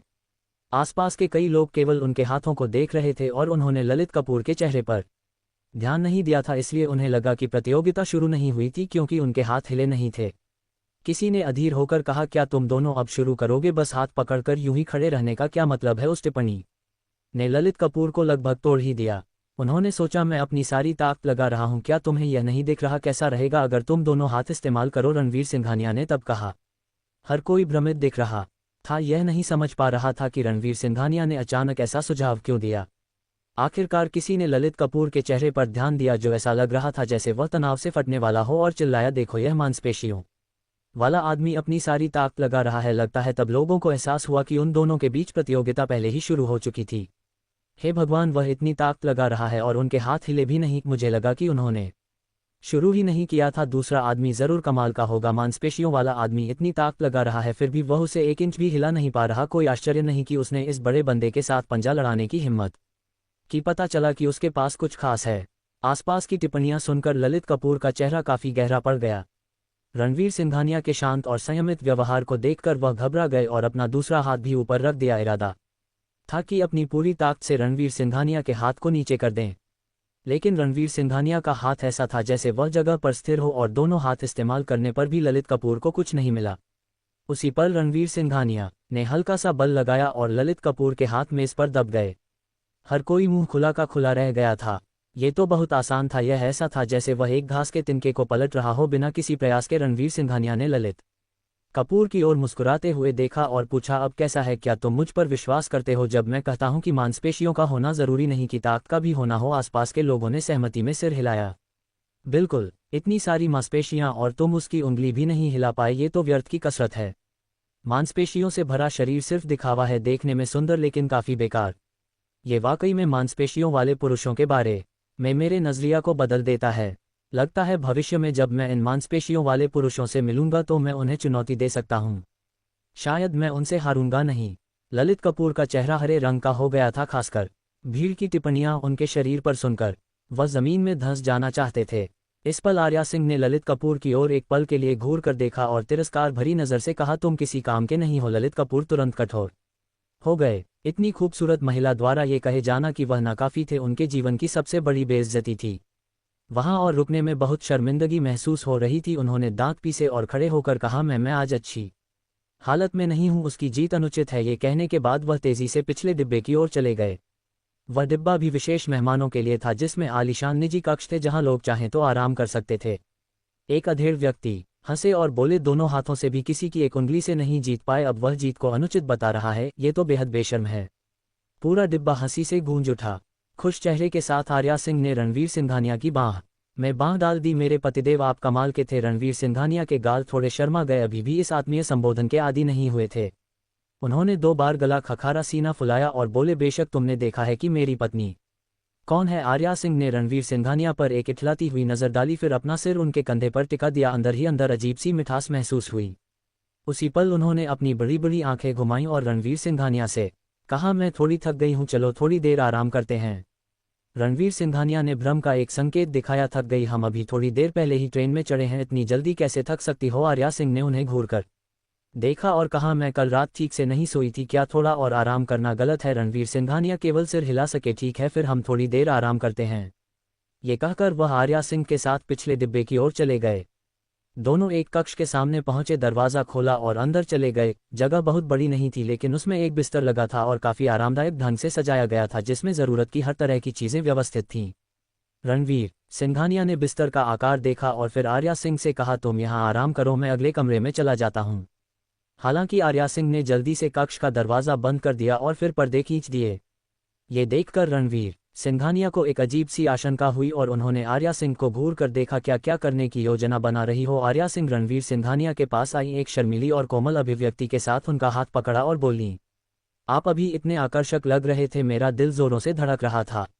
रणवीर सिंघानिया ने अपने सामने खड़ी महिला को सतर्कता से देखा, तो तुम्हारा मतलब है कि तुम चाहती हो? आर्या सिंह रणवीर सिंघानिया से सट गई, उनके होठों पर एक चालबाज मुस्कान खेल रही थी। तो मैं आपकी पौरुषता को और करीब से अनुभव करना चाहती हूँ। रणवीर सिंघानिया ने हल्की खांसी ली और करीब से वह उचित नहीं लगता। आखिरकार हम ट्रेन में हैं।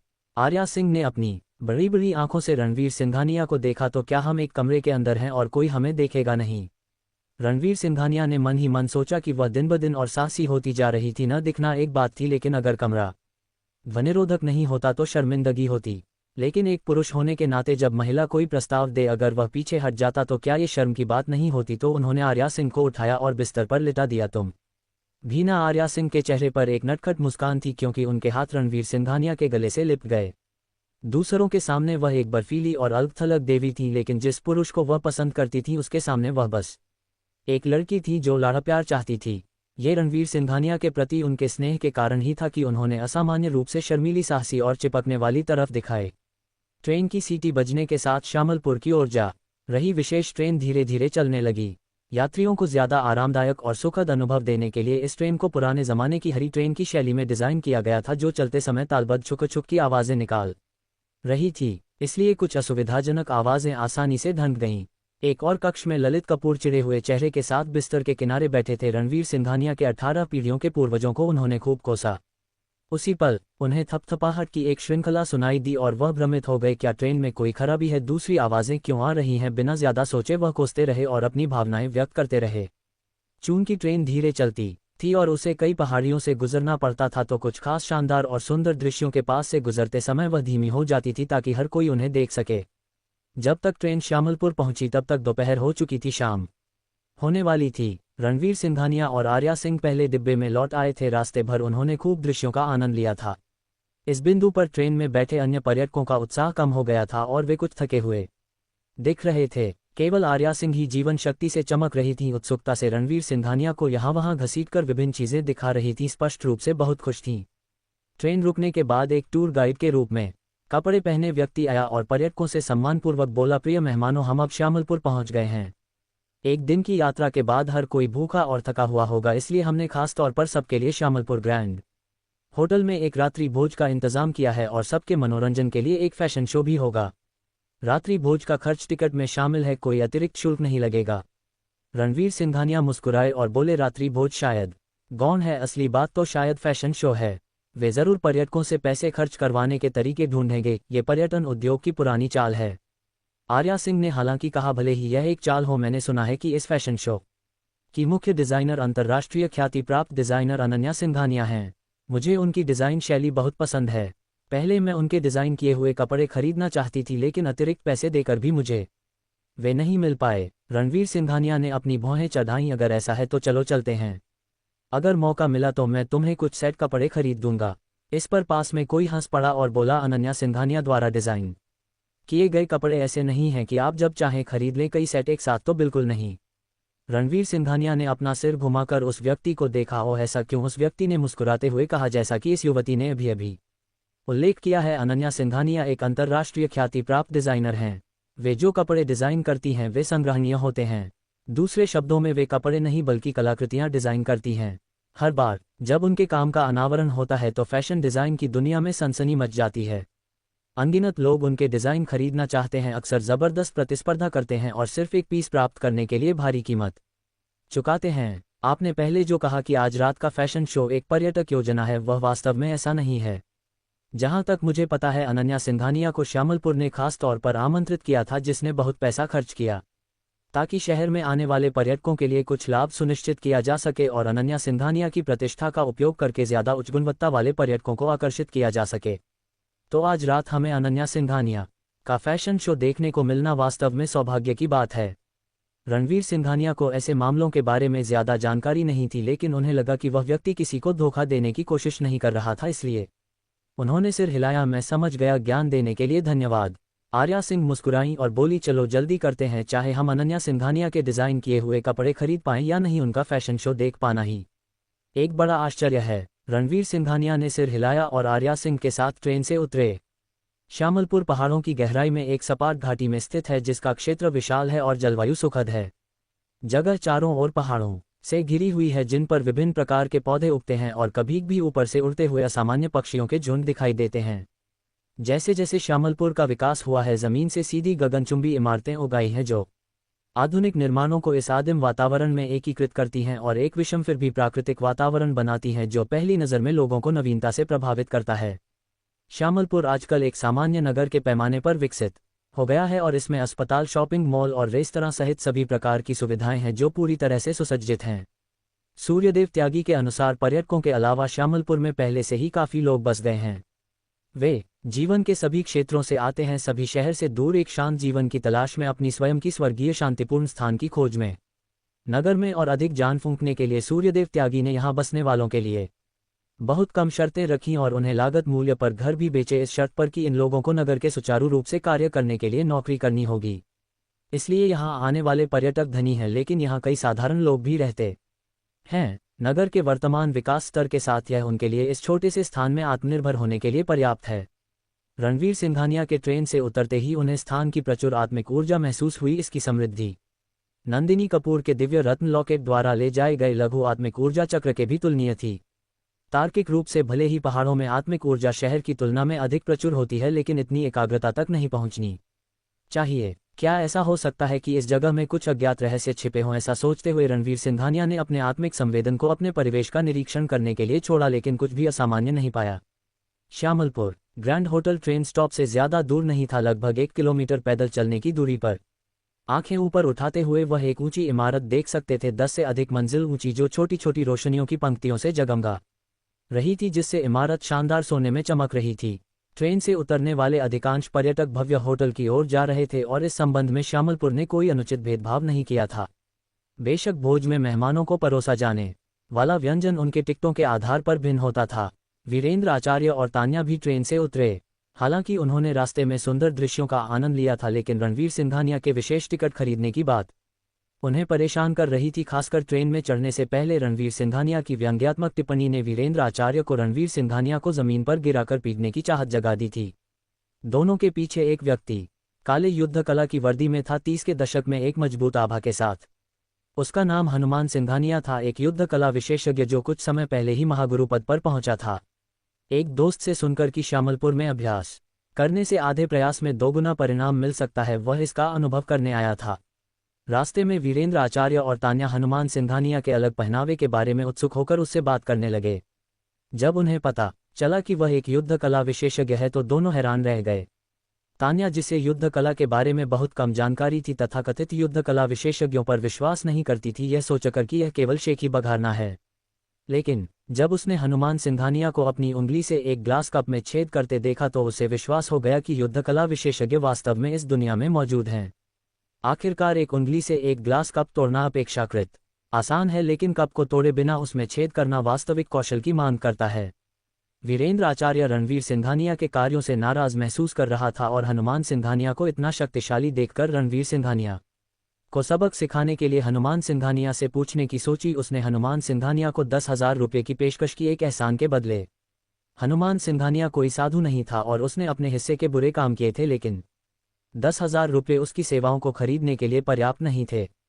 हालांकि उसने फिर भी वीरेंद्र आचार्य की पेशकश स्वीकार कर ली, क्योंकि तान्या ने उसे कुछ कामुक नजरें दी और अपनी दक्षता देखने के बाद मेज के नीचे से अपने पैर से उसे धीरे से छुआ। तान्या आकर्षक थी और हनुमान सिंघानिया जानता था कि इस बार उसकी किस्मत अच्छी है, इसलिए वह वीरेंद्र आचार्य की मदद करने के लिए सहमत हो गया।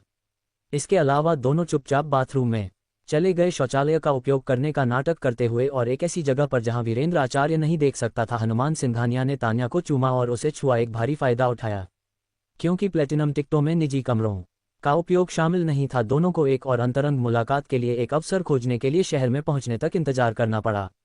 इस बात से अनजान कि वह पहले से ही एक धोखा खाया हुआ आदमी था। वीरेंद्र आचार्य ट्रेन से उतर गया और हनुमान सिंघानिया से कहा, भाई हनुमान, जब हम रणवीर सिंघानिया से मिलेंगे तो मैं तुम्हें उसे दिखाऊंगा और तुम उसे मेरे लिए एक सबक सिखा सकते हो।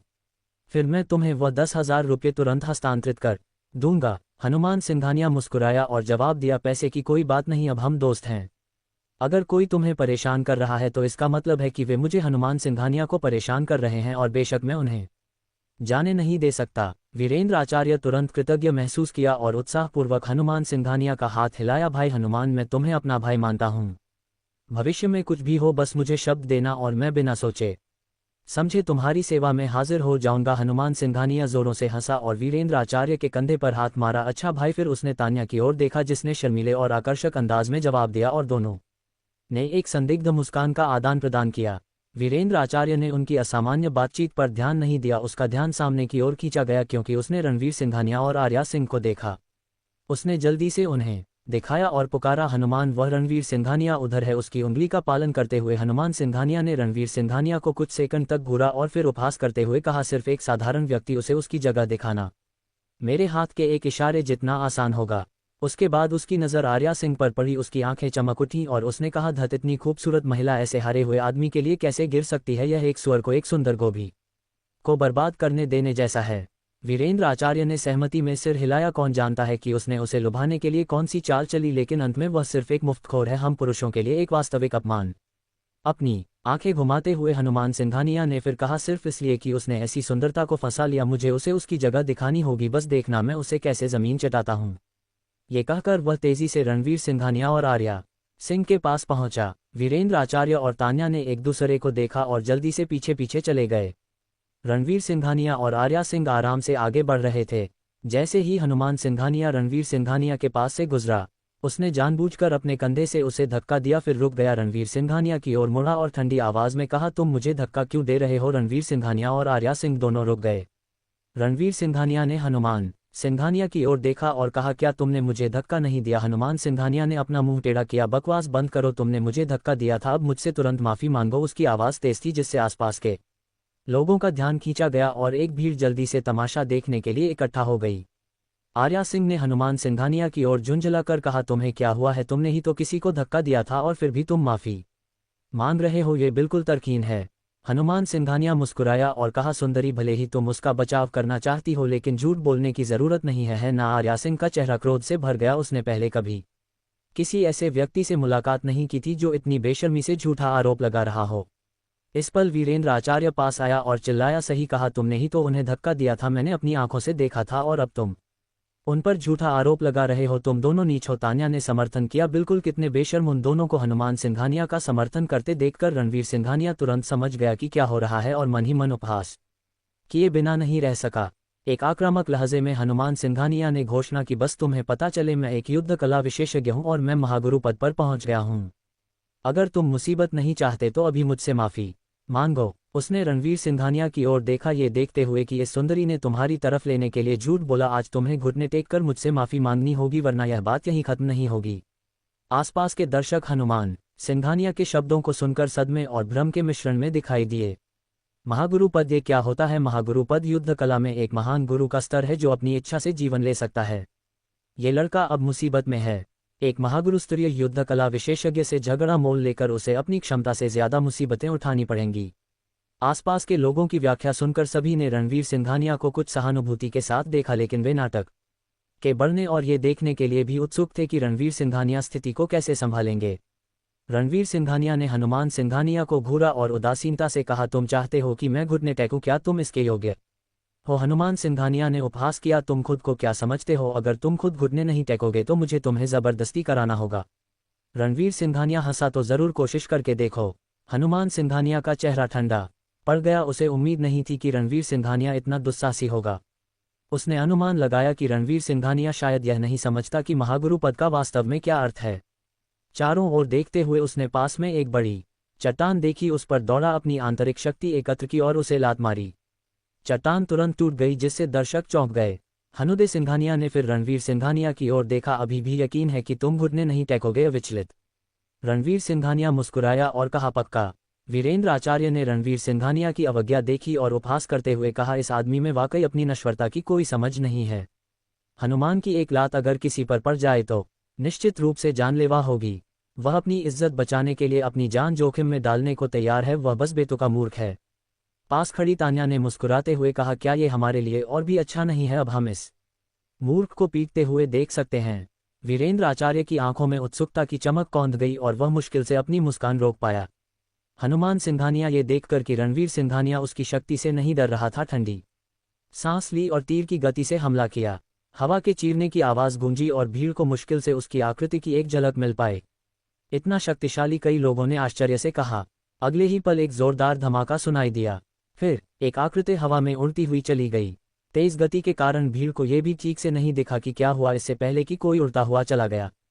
धत तेरे की, यह 20 मीटर से ज्यादा होगा, वीरेंद्र आचार्य ने उत्तेजित होकर कहा। अगर रणवीर सिंघानिया उस वार से नहीं मरा तो कम से कम आधा जीवन तो जरूर गंवा देगा। तान्या दृश्य को देखकर हक्की-बक्की रह गई। उसने वीरेंद्र आचार्य को थपथपाने के लिए हाथ बढ़ाया। उसकी आवाज़ सूखी थी, तुम बेहतर है कि एक बार फिर से अच्छी तरह देख लो।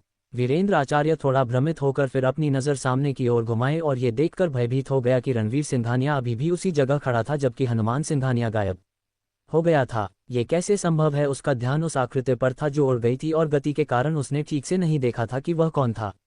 उसने जल्दी से अपना सिर 20 मीटर दूर देखने के लिए घुमाया और ये देखने के बाद कि जमीन पर हनुमान सिंघानिया ही पड़ा था, उसने पुष्टि करने की हिम्मत की कि उसकी आंखें उसे धोखा नहीं दे रही थीं। रणवीर सिंघानिया इतना शक्तिशाली कैसे हो सकता है जब हनुमान एक महागुरु पद का विशेषज्ञ है? वीरेंद्र आचार्य ने कुछ उन्मादी रूप से चिल्लाया। तान्या ने खुद से बड़बड़ाया, शायद हमने इस आदमी को कम आंका है। जो दर्शक तमाशा देखने आए थे उन्होंने भी यह समझने के बाद कि क्या हुआ था आश्चर्यचकित भाव दिखाए। हे भगवान, किसी को 20 मीटर से ज्यादा दूर फेंकना, क्या वह इंसान है? क्या वह आदमी महागुरु पद का विशेषज्ञ नहीं था? वह इतना बेकार कैसे है? लगता है कि यह तथाकथित महागुरु केवल नाम का ही प्रभावशाली है। ऐसा नहीं है कि महागुरु दुर्जेय नहीं है, बात यह है कि युवा लड़का महागुरु से भी अधिक भयानक है। दोनों को मिला मत दो। प्रारंभिक सदमे के बाद वीरेंद्र आचार्य को अनादर का तीव्र एहसास हुआ। उसके मन में रणवीर सिंघानिया सिर्फ एक छोटा भिखारी था जिसे हर कोई तंग करता था। वीरेंद्र आचार्य को उसकी उपस्थिति में श्रेष्ठ होना चाहिए। लेकिन रणवीर सिंघानिया ने न केवल मनोरंजन के लिए एक विशेष टिकट खरीदा बल्कि वीरेंद्र आचार्य उसे संभालने में मदद करने के लिए किसी को भी नहीं ला सका, जो बहुत ही गुस्सा दिला रहा था। क्यों? वीरेंद्र आचार्य ने रणवीर सिंघानिया को घूरा दांत पीसते हुए इस आदमी को अपने पैरों तले रौंदने का एक रास्ता खोजने के लिए उत्सुक था। उसकी आंखें चमकीं और फिर वह जोर से चिल्लाया, तुम इतने तरकीन कैसे हो सकते हो? तुमने स्पष्ट रूप से किसी को धक्का दिया और माफी भी नहीं मांगी बल्कि इतनी दूर तक हिंसक रूप से लात मारी उड़ते हुए। क्या अब हमारे पास कानून नहीं है? आसपास के लोगों ने ये सुनकर तुरंत आपस में बड़बड़ाना शुरू कर दिया। वास्तव में चाहे वह कितना भी शक्तिशाली क्यों न हो, ये स्पष्ट है कि उसने किसी को धक्का दिया और उन्हें हवा में भी फेंक दिया। ये वास्तव में काफी तर्कहीन है। आजकल समाज ऐसा ही नहीं है, जिसके पास बड़ी मुट्ठी होती है वही नियम बनाता है। और यह मत भूलो, ये श्यामलपुर है, यह बाहरी दुनिया से कटा हुआ है। मुझे याद है कि यह युवक विशेष डिब्बे से आया था। भले ही श्यामलपुर हस्तक्षेप करे, वे निश्चित रूप से विशेष मेहमान का पक्ष लेंगे। भले ही मुझे लगता है कि वह काफी प्रभावशाली है, लेकिन ऐसी तर्कहीनता को देखना वाकई काफी निराशाजनक है। ये देखकर कि उसने भीड़ को रणवीर सिंघानिया पर दोष मरने के लिए मना लिया था, वीरेंद्र आचार्य को अचानक संतुष्टि की भावना हुई। उसके होंठ ठंडी मुस्कान में मुड़ गए। रणवीर सिंघानिया ये देखकर एक शब्द भी नहीं बोला बल्कि सीधे हनुमान सिंघानिया के पास गया। इस क्षण हनुमान सिंघानिया का चेहरा पीला पड़ गया था, उसके मुंह के कोने से खून बह रहा था और उसकी सांस कमजोर थी।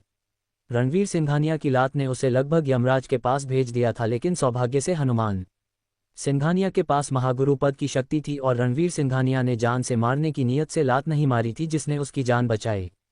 रणवीर सिंघानिया को आता देखकर हनुमान सिंघानिया तुरंत चिंतित हो गया और जल्दी से कहा, भाई मैं गलत था, कृपया मुझे जाने दो। सिर्फ उस एक लात से यह स्पष्ट था कि रणवीर सिंघानिया की शक्ति रूपांतरण स्तर के 5वें चरण से निश्चित रूप से ऊपर थी, एक शक्ति का स्तर जिसे हनुमान सिंघानिया बर्दाश्त नहीं कर सकता था। रणवीर सिंघानिया ने हनुमान सिंघानिया की उपेक्षा की, उसे कॉलर से पकड़ा और उसे भीड़ की ओर घसीटा। हनुमान सिंघानिया को पता नहीं था कि रणवीर सिंघानिया क्या करना चाहता था और उसका दिल अत्यंत घबराया हुआ था। जब वे सबके सामने पहुंचे तो रणवीर सिंघानिया ने हनुमान सिंघानिया का कॉलर छोड़ दिया और चिल्लाया, घुटने टेक दो। हनुमान सिंघानिया डर से कांप उठा, जल्दी से उठा और जमीन पर घुटने टेक दिए। वीरेंद्र आचार्य न समझते हुए रणवीर सिंघानिया को घूरकर कहा, तुम कितने बड़े दादागिरी करते हो? तुमने किसी को धक्का दिया और मारा, ये तो बुरा था ही, लेकिन अब तुम इतने सारे लोगों के सामने किसी को घुटने टेकने पर मजबूर कर रहे हो। भले ही तुम शक्तिशाली हो, तुम लोगों के साथ ऐसा दादागिरी नहीं कर सकते। भीड़ ने सहमति में कहा, बिल्कुल, ये तो बहुत ज्यादा दादागिरी है। रणवीर सिंघानिया ने हनुमान सिंघानिया की ओर देखा और कहा, सबको बताओ कि यहाँ क्या हुआ है। हनुमान सिंघानिया ने झिझकने की हिम्मत नहीं की, यह जानते हुए कि कोई भी झिझक उसे अपनी जान से हाथ धोना पड़ सकता है। उसने जल्दी से अपनी उंगली वीरेंद्र आचार्य और तान्या की ओर की। वे दोनों थे। वे चाहते थे कि मैं इस बड़े भाई को परेशान करूं, इसके लिए मुझे 10,000 रुपये देने का वादा किया था। इसीलिए मैंने जानबूझकर इस बड़े भाई को धक्का दिया और फिर उस पर झूठा आरोप लगाया ताकि परेशानी खड़ी करूं। ये बड़ा भाई पूरी तरह से निर्दोष है। ये दोनों लोग उसके रिश्तेदार हैं। वे ईर्ष्या करते थे क्योंकि उसने एक विशेष टिकट खरीदा था और इस योजना का उपयोग करके गुस्सा निकालने की कोशिश की। मैं बस एक पल के लिए भ्रमित हो गया था।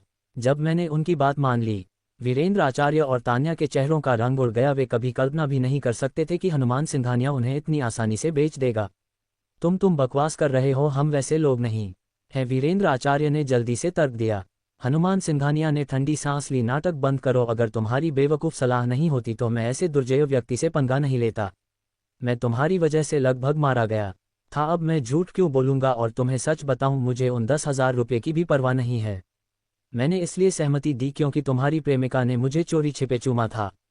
उसने ये भी कहा कि तुम उसे संतुष्ट नहीं कर सकते और आज रात मुझसे मिलने के लिए चोरी छिपे बाहर निकलना चाहती थी। ये सुनकर आसपास के लोग हंसने लगे। हालांकि सभी पहले से ही जानते थे कि रणवीर सिंघानिया एक तर्कहीन व्यक्ति नहीं था। उनका ध्यान हनुमान सिंघानिया ने बाद में जो कहा उस पर अधिक केंद्रित था। ची तो यह आदमी जानबूझकर परेशानी पैदा कर रहा था, लेकिन न केवल वह परेशानी पैदा करने में विफल रहा बल्कि उसे एक टोपी पहनने को मिली। ये वाकई उसी का हश्र है। हा, मैं हंसी से मर रहा हूँ। पता चला कि वह अक्षम है और यहाँ वह किसी के विशेष टिकट खरीदने से ईर्ष्या कर रहा है। अगर तुम खुद नहीं कर सकते तो किसे दोष दे सकते हो? रणवीर सिंघानिया को भी परिवार में इस तरह की स्थिति की उम्मीद नहीं थी। उसने अपने चचेरे भाई को अजीब नज़र से देखा, ये संदेह करते हुए कि उसका तिरस्कार और उसे परेशान करने के लगातार प्रयास किसी विशेष क्षेत्र में उसकी अपर्याप्तता, आत्मसम्मान की कमी और उपलब्धि की भावना की तलाश करने का उसका तरीका हो सकता है। आर्या सिंह खुद को हंसने से नहीं रोक पाए, फिर रणवीर सिंघानिया की ओर 2 बार मुड़ी। रणवीर सिंघानिया भ्रमित दिख रहा था। तुम मुझे क्यों देख रही हो? आर्या सिंह ने अपना सिर उठाया काफ़ी संतुष्टि से और कहा, तुम निश्चिंत रह सकते हो, मुझे निश्चित रूप से उस तरह की समस्या नहीं होगी। रणवीर सिंघानिया का चेहरा तुरंत काले रंग की लकीरों से भर गया। हनुमान सिंघानिया के शब्दों को सुनने के बाद वीरेंद्र आचार्य की आंखें धीरे धीरे चौड़ी हो गईं। फिर उसने अपनी नज़र तान्या की ओर घुमाए। आंखें अविश्वास से भरी हुई थीं। तान्या हक्की बकी रह गई। उसने घबराकर वीरेंद्र आचार्य की ओर देखा और जल्दी से समझाया, मेरे प्रिय, ऐसा नहीं है, उसकी बकवास मत सुनो। मैंने उसे कभी चूमा नहीं, वह मुझ पर झूठा आरोप लगा रहा है। वीरेंद्र आचार्य ने फिर सवाल किया, क्या मैं पर्याप्त नहीं हूँ? क्या तुमने हमेशा नहीं कहा कि मैं सक्षम हूँ? तान्या चौंक गई। उसने सोचा था कि वीरेंद्र आचार्य इस बात पर अड़ जाएगा कि उसने हनुमान सिंघानिया के साथ उसके पीछे कुछ किया, लेकिन उसे आश्चर्य हुआ कि वीरेंद्र आचार्य को सबसे ज्यादा इस बात की परवाह थी कि क्या वह पर्याप्त था। क्या तुम्हें इस बात का कोई अंदाजा नहीं है कि तुम पर्याप्त हो या नहीं? उसने कुछ अजीब ढंग से कहा। मेरे प्रिय, अब इस पर चर्चा करने का समय नहीं है। वीरेंद्र आचार्य का चेहरा अप्रसन्नता से भरा था क्योंकि उसने चिल्लाया, तुम्हें आज मुझे ये समझाना होगा मैं किस तरह से पर्याप्त नहीं हूँ। आसपास के सभी लोग जोरों से हंसने लगे। तान्या को ऐसा महसूस हुआ जैसे वह चिड़ियाघर में मादा गोरिल्ला है, नग्न, और हर कोई उसे देख रहा है। उसने जल्दी से वीरेंद्र आचार्य का हाथ खींचा, चलो कहीं एकांत में चलकर इस बारे में बात करते हैं। उसके बाद दोनों शर्मिंदा होकर घटनास्थल से भाग गए। हनुमान सिंघानिया अभी भी जमीन पर घुटने टेके हुए रणवीर सिंघानिया की ओर सतर्कता से देखा और विनती की, बड़े भाई, चूंकि मैंने ईमानदारी से सच बता दिया है, क्या आप मेरी जान बख्श सकते हैं? रणवीर सिंघानिया ने उदासीनता से कहा, दफा हो जाओ। हनुमान सिंघानिया उत्तेजित होकर सिर हिलाया, जमीन से उठकर जल्दी से उस जगह से भाग गया। आर्या सिंह ने रणवीर सिंघानिया की बाह में हाथ डाला और कहा, चलो होटल चलते हैं, फैशन शो शुरू होने वाला है। दोनों श्यामलपुर ग्रैंड होटल की ओर चलते रहे। श्यामलपुर ग्रैंड होटल के भूतल का स्वागत कक्ष पहले से ही मेजों से भरा हुआ था और हॉल के बीच में एक रनवे स्थापित किया गया था जिससे सभी फैशन शो देखते हुए भोजन कर सकें। रनवे के दोनों ओर कई लोग कैमरों के साथ पहले ही अच्छी जगहें पा चुके थे और शो शुरू होते ही तस्वीरें लेने का इंतजार कर रहे थे। उनमें से कई प्रमुख पत्रिकाओं के फोटोग्राफर थे जिन्होंने इस शो के लिए विशेष रूप से श्यामलपुर के लिए टिकट खरीदे थे। रणवीर सिंघानिया और आर्या सिंह अपने विशेष टिकटों के साथ होटल में प्रवेश किया और एक वेटर के मार्गदर्शन में वे रनवे के सबसे करीब वाली मेज पर सबसे अच्छे दृश्य के साथ बैठ गए। आने वाले व्यंजनों का मेनू मेज पर रखा था। ये सभी विदेशी व्यंजन थे, अन्य मेजों की तुलना में कई गुना ज्यादा शानदार। दोनों के बैठने के कुछ ही समय बाद ललित कपूर भी हॉल में पहुंचा। उसने तुरंत रणवीर सिंघानिया और आर्या सिंह को देखा। ट्रेन की घटना से शर्मिंदा होकर वह अभी भी गुस्से से भरा हुआ था। हालांकि मैंने इस आदमी के साथ पंजा लड़ाने में जीत हासिल नहीं की, लेकिन वह सिर्फ एक मुफ्तखोर है।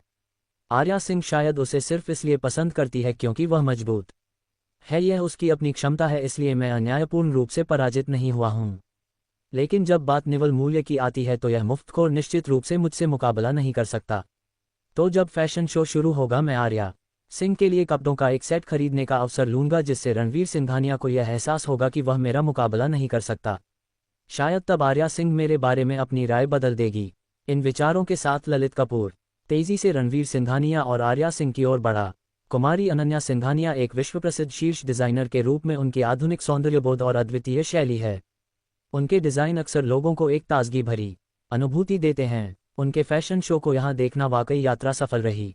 ललित कपूर ने अनुभवी विशेषज्ञ के लहजे में कहा आर्या सिंह के बगल में बैठते हुए। आर्या सिंह ने उसकी ओर देखा और हल्के तिरस्कार के साथ बोली, क्या ये बात स्पष्ट नहीं है? ललित कपूर मुस्कुराया, कुमारी आर्या आपको तो ये स्पष्ट लगेगा, लेकिन मुझे बस डर था कि भाई रणवीर को शायद पता न हो, इसलिए मैंने विशेष रूप से उनके लिए यह उल्लेख किया। रणवीर सिंघानिया ने उदासीनता से जवाब दिया, मुझे वाकई इस बारे में ज्यादा जानकारी नहीं है। अपने मन में ललित कपूर ने रणवीर सिंघानिया का उपहास किया, सोचा कि वह वाकई एक देहाती है।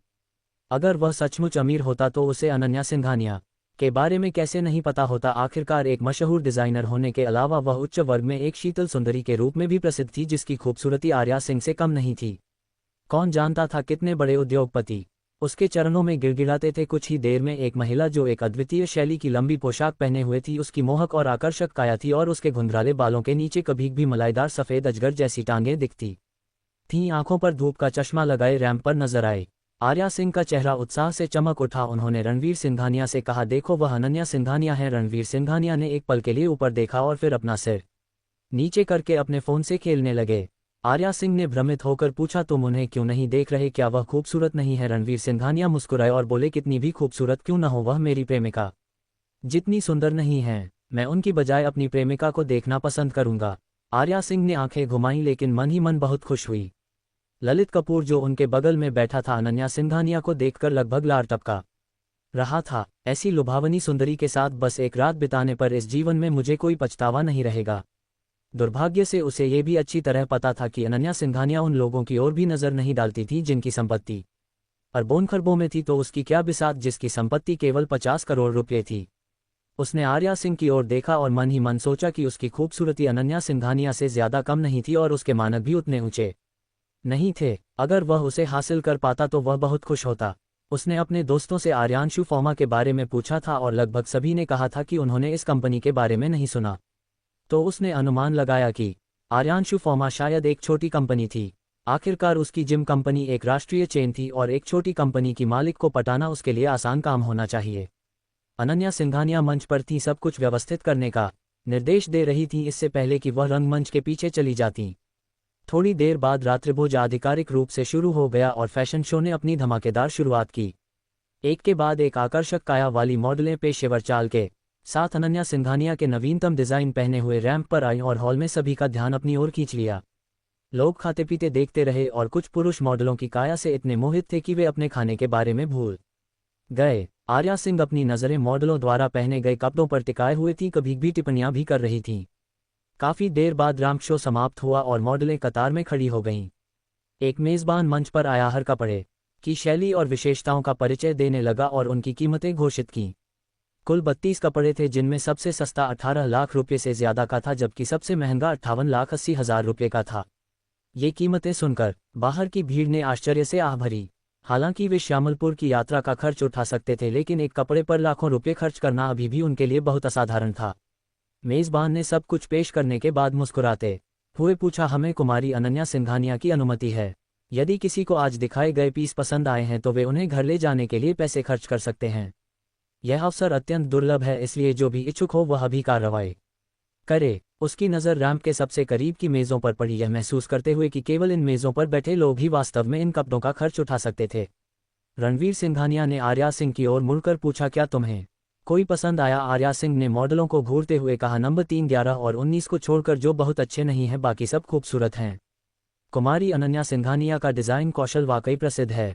इसी समय ललित कपूर खड़ा हुआ, अपना गला साफ किया और मेज़बान से जोर से चिल्लाया, मैं नंबर 11 लूंगा, इसे मेरे लिए पैक कर दो। मैं ये पोशाक अपने बगल वाली खूबसूरत महिला को देना चाहता हूँ। मुझे विश्वास है कि इसमें वह और भी सुंदर और आकर्षक लगेंगी। इन कपड़ों में नंबर 11 सबसे सस्ता था, जिसकी कीमत 18,20,000 रुपये थी। सभी की नज़रें तुरंत उस मेज़ पर पड़ी जहां ललित कपूर बैठा था। वाह, कोई वाकई इतने महंगे कपड़ों पर इतना पैसा खर्च करने को तैयार है। मुझे लगा कि मैं अपने ज़िले में अमीर हूं, लेकिन अब मुझे लगता है कि मैं सचमुच धनी लोगों से अभी भी बहुत दूर हूं। देखो उस सुंदरी को, वह कितनी प्यारी है। कुमारी अनन्या सिंघानिया से बिल्कुल भी कम नहीं। कोई आश्चर्य नहीं कि कोई उसके लिए इतने पैसे खर्च करके कपड़े खरीदेगा। उसके जैसी एक गजब की औरत को ऐसे महंगे कपड़े ही पहनने चाहिए। हुई, मुझे बहुत ईर्ष्या हो रही है। मुझे भी कोई ऐसा महंगा कपड़ा कब देगा। आर्या सिंह को उम्मीद नहीं थी कि ललित कपूर अचानक उसे कपड़े उपहार में देगा, खासकर वह जो उसे सबसे बदसूरत लगा था। उसने तुरंत ललित कपूर को अजीब नज़रों से देखा और जल्दी से कहा, ऐसा मत करो। अगर मुझे चाहिए तो मैं खुद खरीद लूंगी। कृपया अपने शब्द वापस लो। ललित कपूर मुस्कुराया और आर्या सिंह की ओर देखा। ठीक है, मुझे पता है कि यह कपड़ा तुम्हारे लिए थोड़ा महंगा हो सकता है और तुम इसे खरीदने में झिझक रही हो, लेकिन तुम्हारे जैसी सुंदरी को ऐसे स्तर के कपड़े पहनने चाहिए और मैं कपड़ों के लिए पैसे का खर्च उठा सकता हूँ। उसके बाद उसने रणवीर सिंघानिया की ओर उपहास भरी मुस्कान के साथ देखा। आर्या सिंह और भी निरुत्तर थी और एक पल के लिए कुछ कह नहीं पाए। ललित कपूर ने मेज़बान की ओर देखा, गर्व से कहा, कृपया मेरे लिए नंबर 11 पैक कर दो, मैं थोड़ी देर में कार्ड से भुगतान करूंगा। मेज़बान मुस्कुराया और जवाब दिया, ज़रूर सर, मैं तुरंत इसकी व्यवस्था कर दूंगा। एक पल रुको। उसी पल एक आवाज़ सुनाई दी। एक बार फिर सभी ने मुड़कर देखा और यह उस सुंदरी के बगल में बैठा आदमी था। क्या यह आदमी पहले कपड़े खरीदने वाले से होड़ कर रहा है? खूबसूरत होना वाकई बहुत अच्छा है, उसे कुछ भी नहीं करना पड़ता और लोग उसके लिए चीज़ें खरीदने के लिए दौड़े चले आते हैं। ऐसा नहीं लगता? उसे देखो, उसके कपड़े कितने साधारण हैं, वह बिल्कुल भी अमीर व्यक्ति नहीं लगता। क्या वह इतने महंगे कपड़ों का खर्च उठा सकता है? ललित कपूर ने भी रणवीर सिंघानिया की ओर देखा और घमंड भरे लहजे में कहा, अभ्युदय, मुझे पता है कि तुम्हें मेरे आर्या के लिए कपड़े खरीदने से असहजता होगी, लेकिन मुझे सचमुच लगता है कि वह पोशाक आर्या पर बहुत अच्छी लगेगी और वर्तमान में संभावना यह है कि तुम इसका खर्च नहीं उठा सकते, इसलिए मैंने अपनी तरफ से इसे खरीदने की आज़ादी ली। ज़्यादा मत सोचो।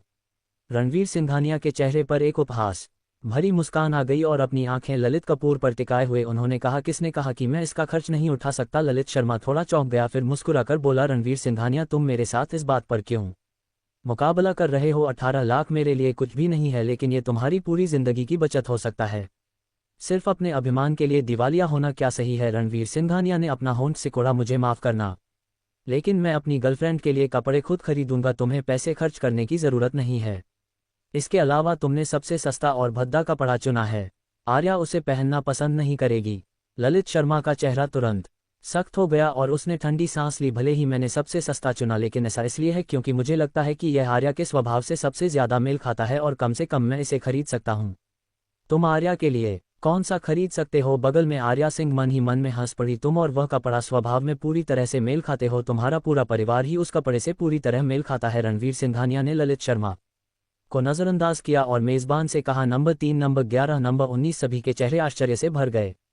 क्या वह एक बार में 3 पीस खरीदने जा रहा है? इन तीनों की कुल कीमत 60 लाख से ज़्यादा है। ये बंदा अमीर नहीं लग रहा है। क्या ये कोई गुप्त रईस हो सकता है? जब ललित शर्मा ने सुना कि रणवीर सिंघानिया ने एक साथ 3 नंबर बुलाए हैं तो उसने ठंडी सांस ली। तुम सच में शेखी मार रहे हो? एक साथ 3 पीस खरीदने की पेशकश कर रहे हो और तुमने जो 3 चुने थे उनमें नंबर 11 नहीं था? रणवीर सिंघानिया ने उसकी ओर देखा, मैंने अभी खत्म नहीं किया।